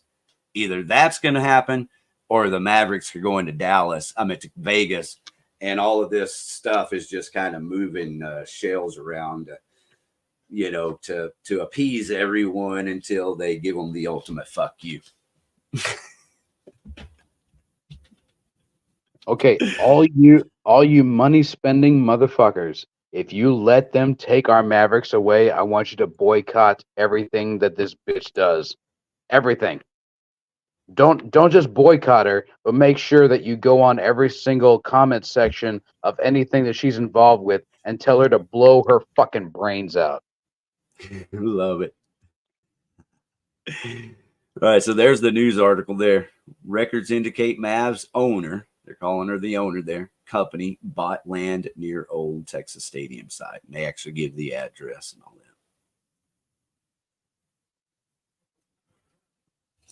I don't know about all these ads here, though, so I'm going to go ahead and close that. Well, all right, Dave Jarvis. Let's see. I would like to have a show, because we're definitely not going to have enough time tonight, but I would like to have a show sometime in the future where you, me, and Ariel all bring up ideas, discuss them, hash them out, try to make a plan of action, and do some of this shit. I'm with you. And I definitely hope that our fans will be out there to help us make this happen, because, we are only 3 people. We can only do so much. But you folks out there, you have the time, you have the energy, you have the money, you have the freedom to go out there and let them know that you don't want this shit. You want our shit. I know you want our shit because you're still here. The real shit. Go out there and make something of yourself. And I do want to remind you that it is just us, because, it's a podcast. But as far as, having to do everything, man, Arkansas is here in our chats. She's going to be here every week because I'm going to be on her channel every week helping her. And I'm going to be on Johnny's channel every week helping him. And they're going to be here helping us, as you see, primarily in the chats. And our chats have increased, like, I can't even tell you about how much since Arkansas started helping us out as our main moderator in our chats. So we do have that help, and it's fucking awesome. Hell yeah. And anytime Johnny TV wants me to come on, I will be happy to come on. Very cool. Like, I have definitely, I've come close to sending you the link a couple of times and telling you. But honestly, man, I'm over there still to this day, feeling things out, And as I say that, I'm not saying along the lines of trust or anything like that. It's just, it's a different kind of water for me. And I've been kind of wading that water and, kind of figuring it out. And at the same time, not rushing, the friendships that I've developed. So I've kind of arrived in that area now, and I'm 100% comfortable in encouraging you to come on over. Don't ever feel like you have to stay there for 2 hours. My advice to you is the same to everyone, like all artists. I'll promise you, if you go over there for 15 minutes and give 15 minutes of good stuff and then get the hell out, you'll achieve so much more than you will in 2 hours. Oh, bro, I will be happy to embarrass the shit out of you any chance. Yeah. I encourage it. It's no problem. Nah, I ain't gonna blow up your spot. But yeah, anytime that you want me to come on, I'm happy to do it. I'll say this: Christmas Day and New Year's Day fall on a Monday, so that means that I'm off, so I can go late on a Sunday for the next couple weeks. So happy to do that. All right. Well, I'm just kind of giving you the lay of the land. Is there's Johnny TV, there's Arkansas, and there's Belle V. And those are the main 3 that I've been working with. And I try to spend time. I'm committed to spending time on Johnny TV. But I try to spend time on Arkansas, even when she's playing her games and stuff. And I have fun playing those games with them now, when my computer works. Now, what kind of shows are they? Do they talk about music? Oh, they talk about everything. They talk about music and everything, but there is no true topic of conversation. They just open the fucking stream and say, "What's up?" And, you know, most of it is turns out to be good conversation. Oh, well, yeah, I definitely will be totally down for that. Yeah. So what I do is I take notes, you know, that's something I've never done before. I've always liked the idea of, you know, visceral thought or inspired thought, you know, hear it blow your brains out. But, you know, I'm spending quite a bit of time between the 3 shows. And so I take notes. And so if I see something that I think is interesting, man, I write it down so that I can remember it. I don't forget it. And then I just am kind of patient. And when it's my time, I unload. Do they tell you what the subject is ahead of time, or do you just No, Okay. absolutely not. That's what I'm saying. See, that's why it's like so different for me. See, I could do that type of a format where we just sit here and talk, but I still have to have some kind of itinerary. You know, I have to have some things prepared to talk about.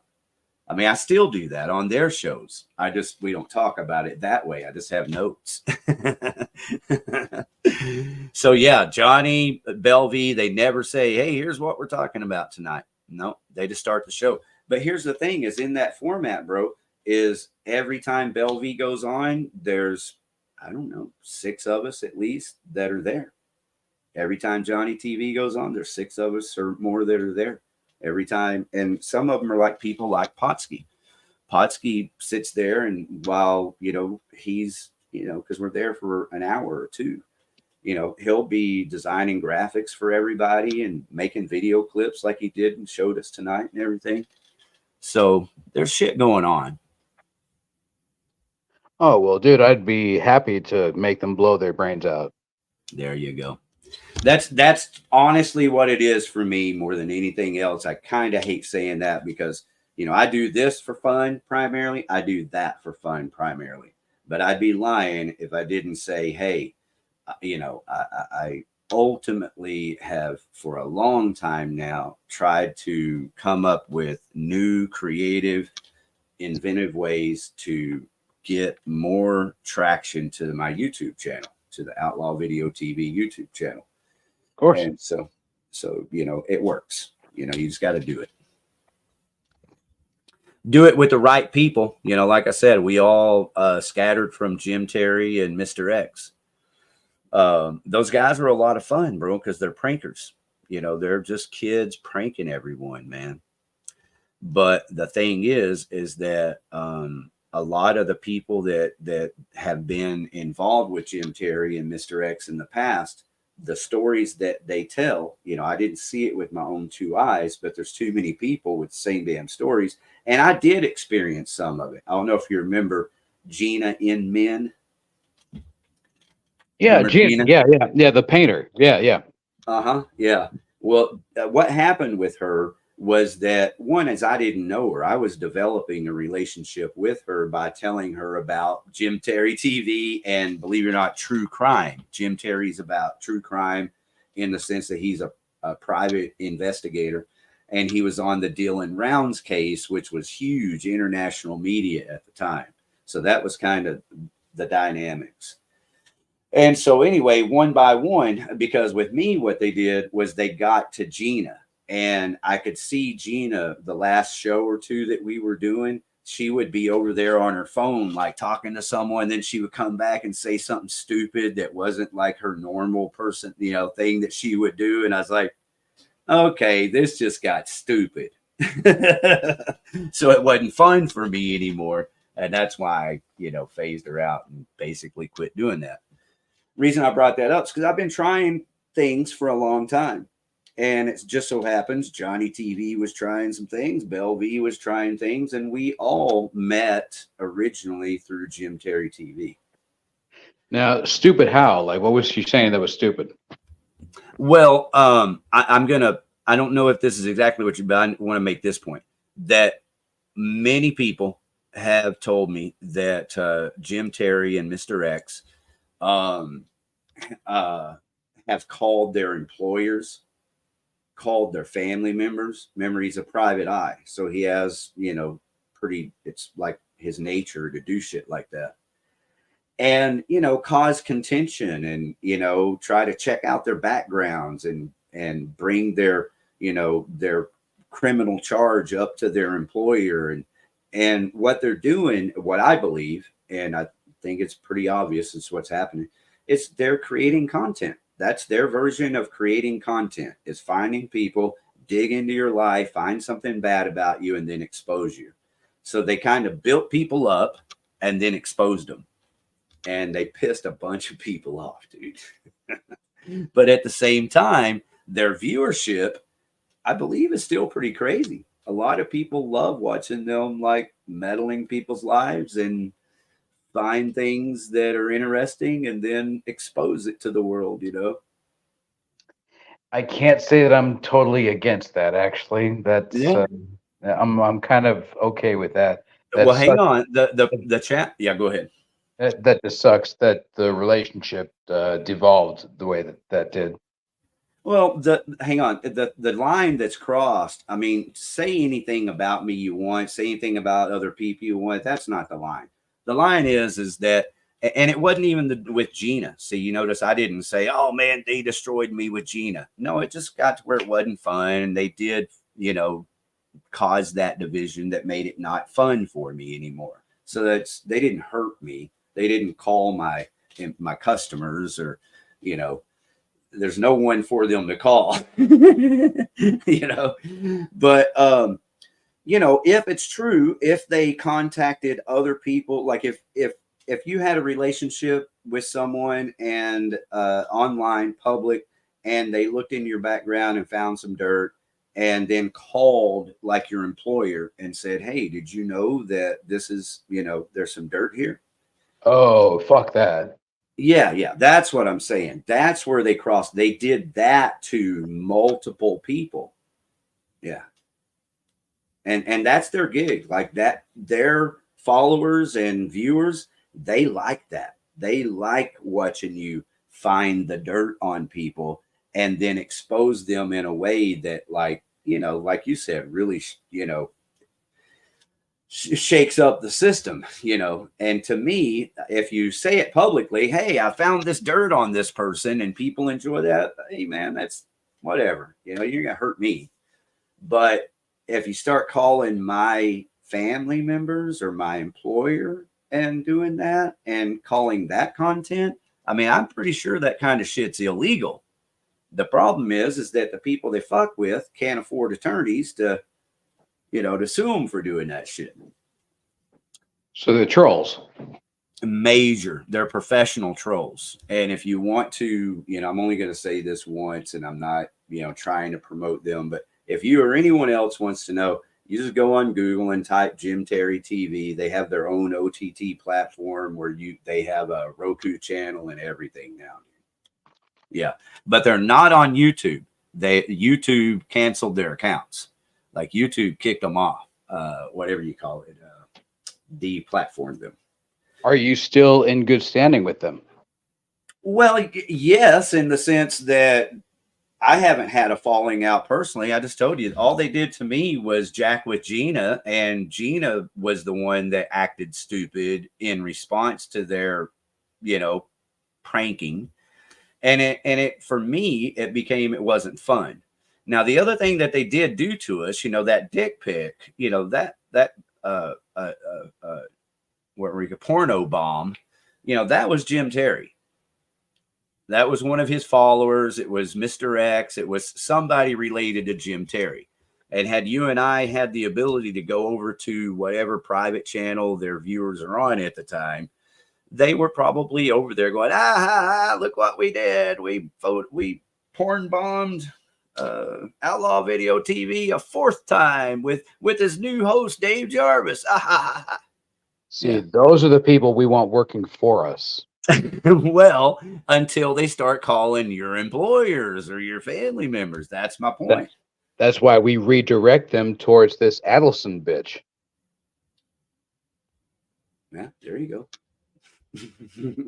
See? Well, you use their own satellites against them, like Independence Day. If you could, again, the people that they've hurt, or the people that tell me that they did these things to them, they would I disagree. I'll just put it that way. I disagree. If we're talking about calling people's employers and family members and fighting on those kind of terms, I'm out. I'm not in for any of that kind of shit.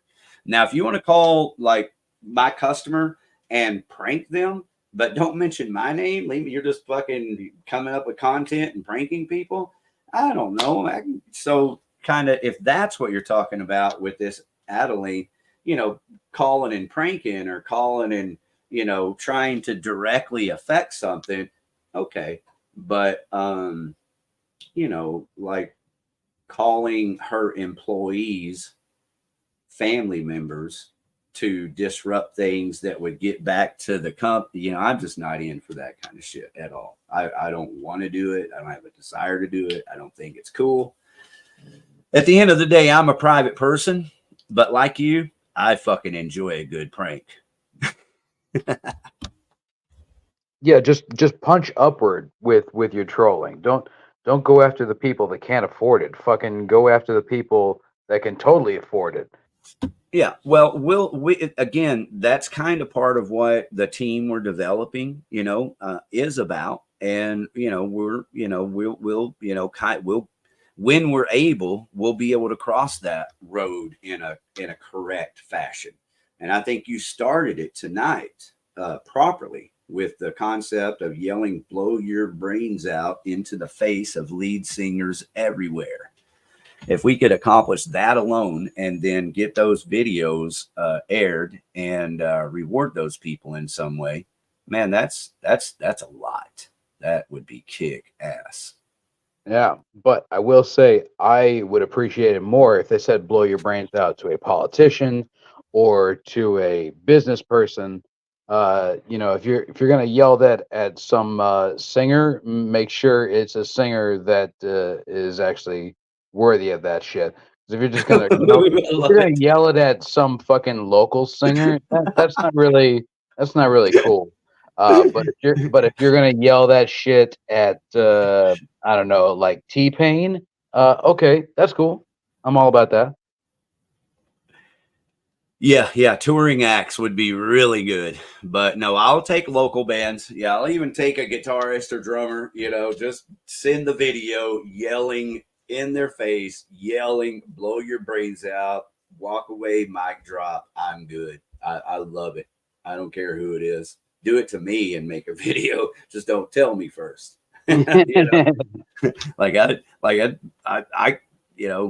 I started to mention a couple of names that I might get myself, now that you've inspired me. But from there, if you could do it to touring bands like the Iron Maidens tomorrow night, they remember Outlaw Video TV, guaranteed. If I went to that show, and I can't, I'll have Phoenix tomorrow. But if I went, it'd be a good time. They would remember me. But, if someone was at the Iron Maidens and got a good video of a "blow your brains out," that'd be beautiful. Fuck yeah.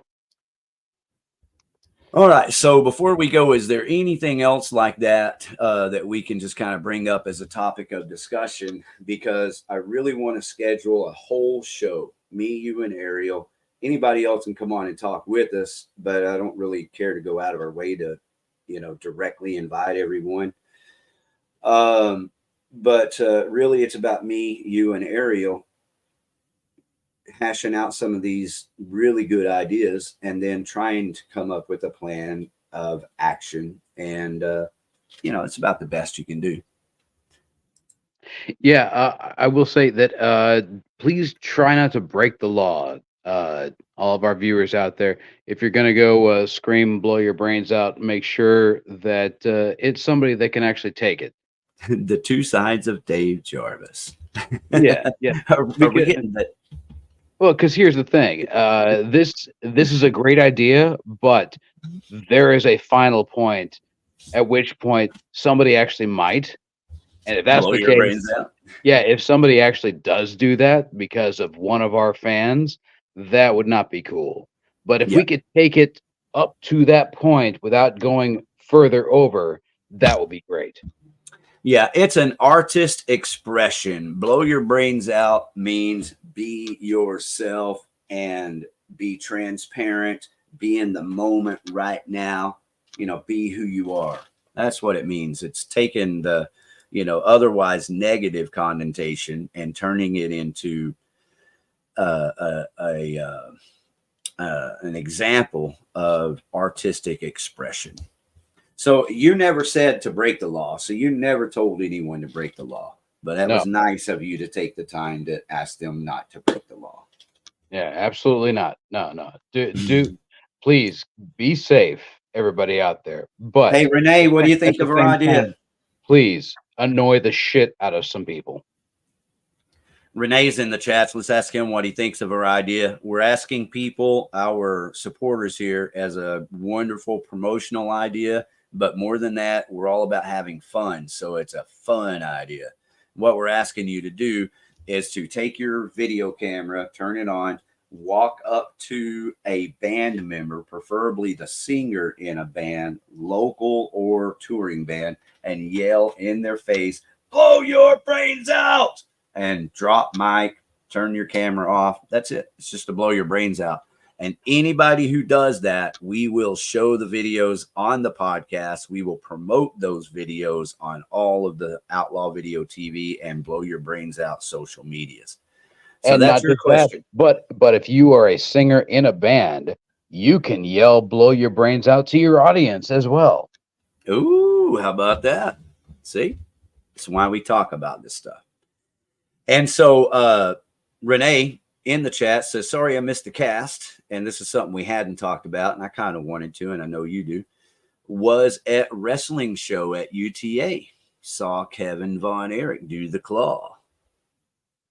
Dude, I am so fucking stoked on that movie. I swear to God, I cannot wait for that movie to come out. It comes out the 21st or 22nd, I believe. So like a week, like 8 or 9 days. I'm so stoked. It's playing at the Texas Theater. So I'm very, very excited about that. Well, I'm getting excited about it. I told you before, I grew up in the era of Vince Von Erich and the actual Iron Claw. And by the time the Von Erich sons had grown up, man, I was out doing music, Pantera, getting laid. I wasn't really wrestling with the Von Erichs as much. But what happened is the commercial started playing on YouTube a couple of weeks ago. And so I've seen the commercial now 20 or 30 times, and I don't skip it. Like I've never skipped it. I'm like, I'm watching this damn commercial. So I'm getting excited about the movie. Yeah, dude. Me too. I cannot wait. I've never been this excited about anything Zac Efron has ever done. But man, I'm really, really stoked about this one. All right, Renee, we're going to lean on you. He said it sounds badass, so I kind of set you up so we can knock one out of the park together, walk off grand slam here. Could you go out this weekend at whatever show you're at? And we prefer it be a singer. If you can scream in their face, blow your brains out, that's it. I don't want a 5-minute video or even a 2-minute video, just that 15, 20 seconds of the approach, blow your brains out, mic drop. We're good. Can you do that for us this weekend? And if you can make it uncomfortable, that'd be even better. Now, as Dave said a minute ago, a second option would be just to talk to one of the bands or even yourself. You're a band leader. Get us a video, blow your brains out, scream it as loud as you can to your audience for no fucking reason. You don't got to explain to them what we're about, a podcast, and just blow your brains out. And we will share it. We'll show it here on Blow Your Brains Out podcast and share it on all our social medias. Oh yeah. Just get up on there and just be like, all right, audience, when I count to 3, say blow your brains out. 1, 2, 3, blow your brains out. That's what we want. We want an army.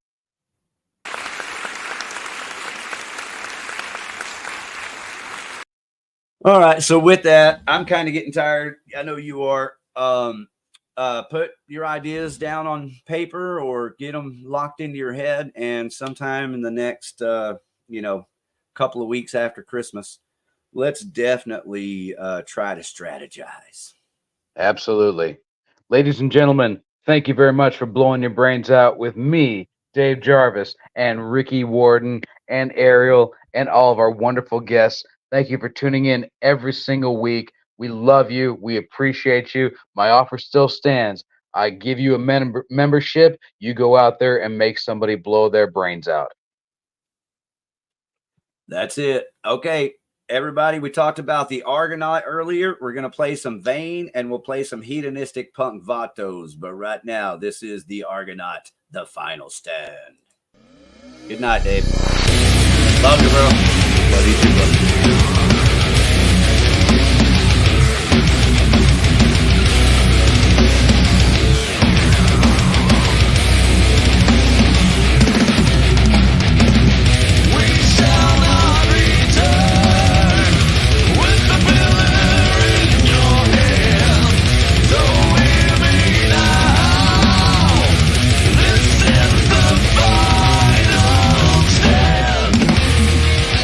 Return.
All right, got some Vein right there. Relentless. Everybody get out and see Vein tomorrow night at Granada Theater.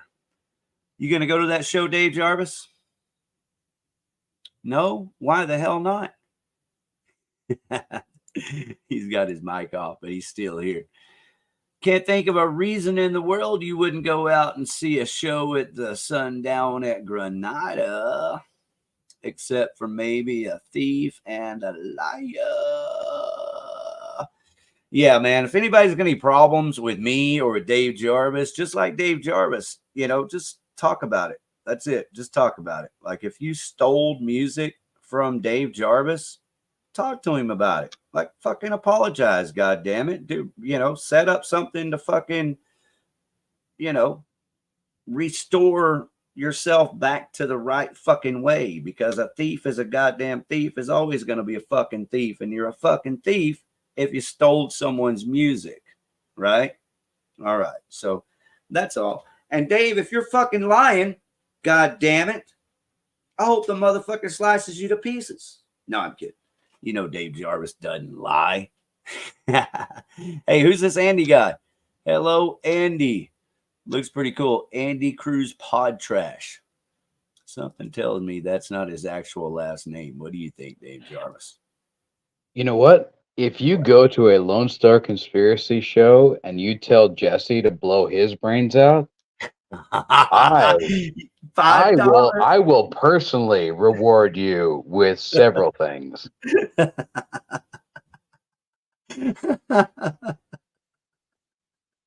There you go. Now we have a precise mission. I love it. All right, so do that, because you know that the dudes that steal music from other people ain't ever going to have the balls to just talk about it and work the shit out, much less live in public before everyone else. They'd rather tuck tail and run and not be part of the family and part of the process. They think they're going to fucking be fine just without us. Okay, that's fine. Carry on.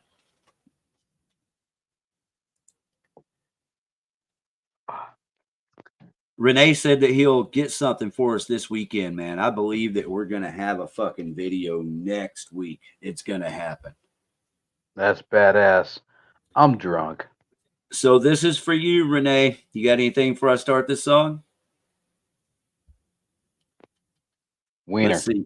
Do you want to pick one? They have the love theme of the hedonistic punk vatos. We have heavy metal honey.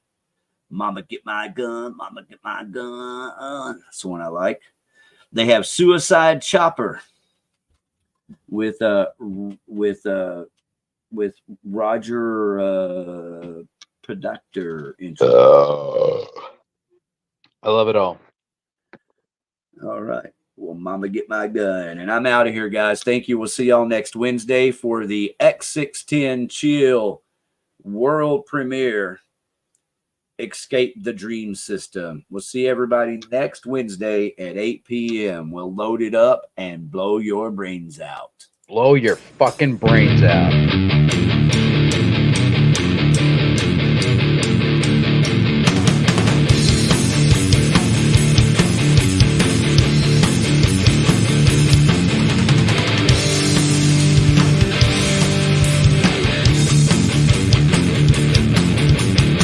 With my girl the other day, almost got run off the road.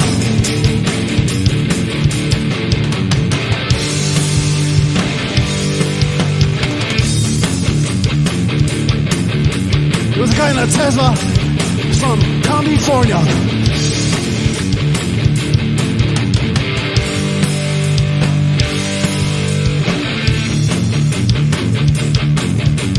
I'm not a violent guy.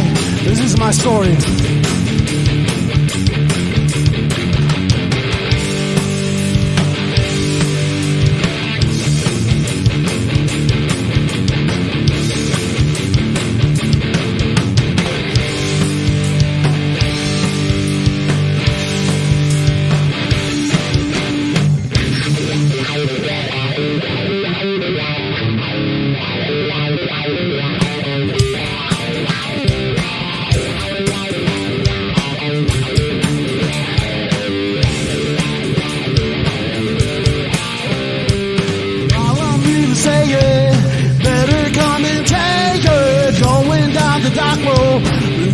pretty place. When I raise a catcher, I ain't nothing you'd ever see. That has just begun. The time to get up a seat. Mom, get my gun. Mom, get my gun. Mom, get my gun. Mom, get my gun. Mom, get my gun. Mom, get my gun.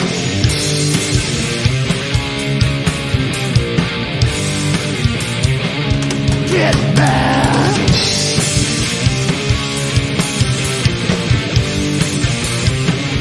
Take that.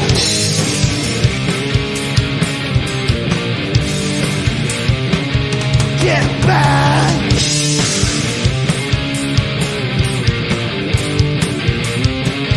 Take that.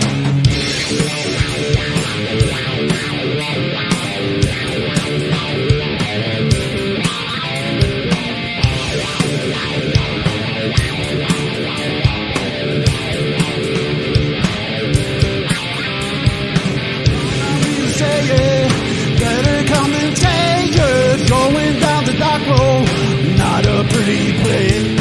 When I raise a catcher, I love you'd ever see. And that's just begun.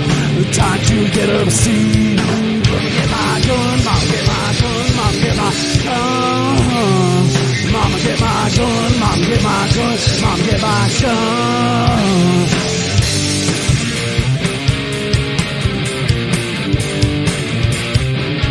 Get back.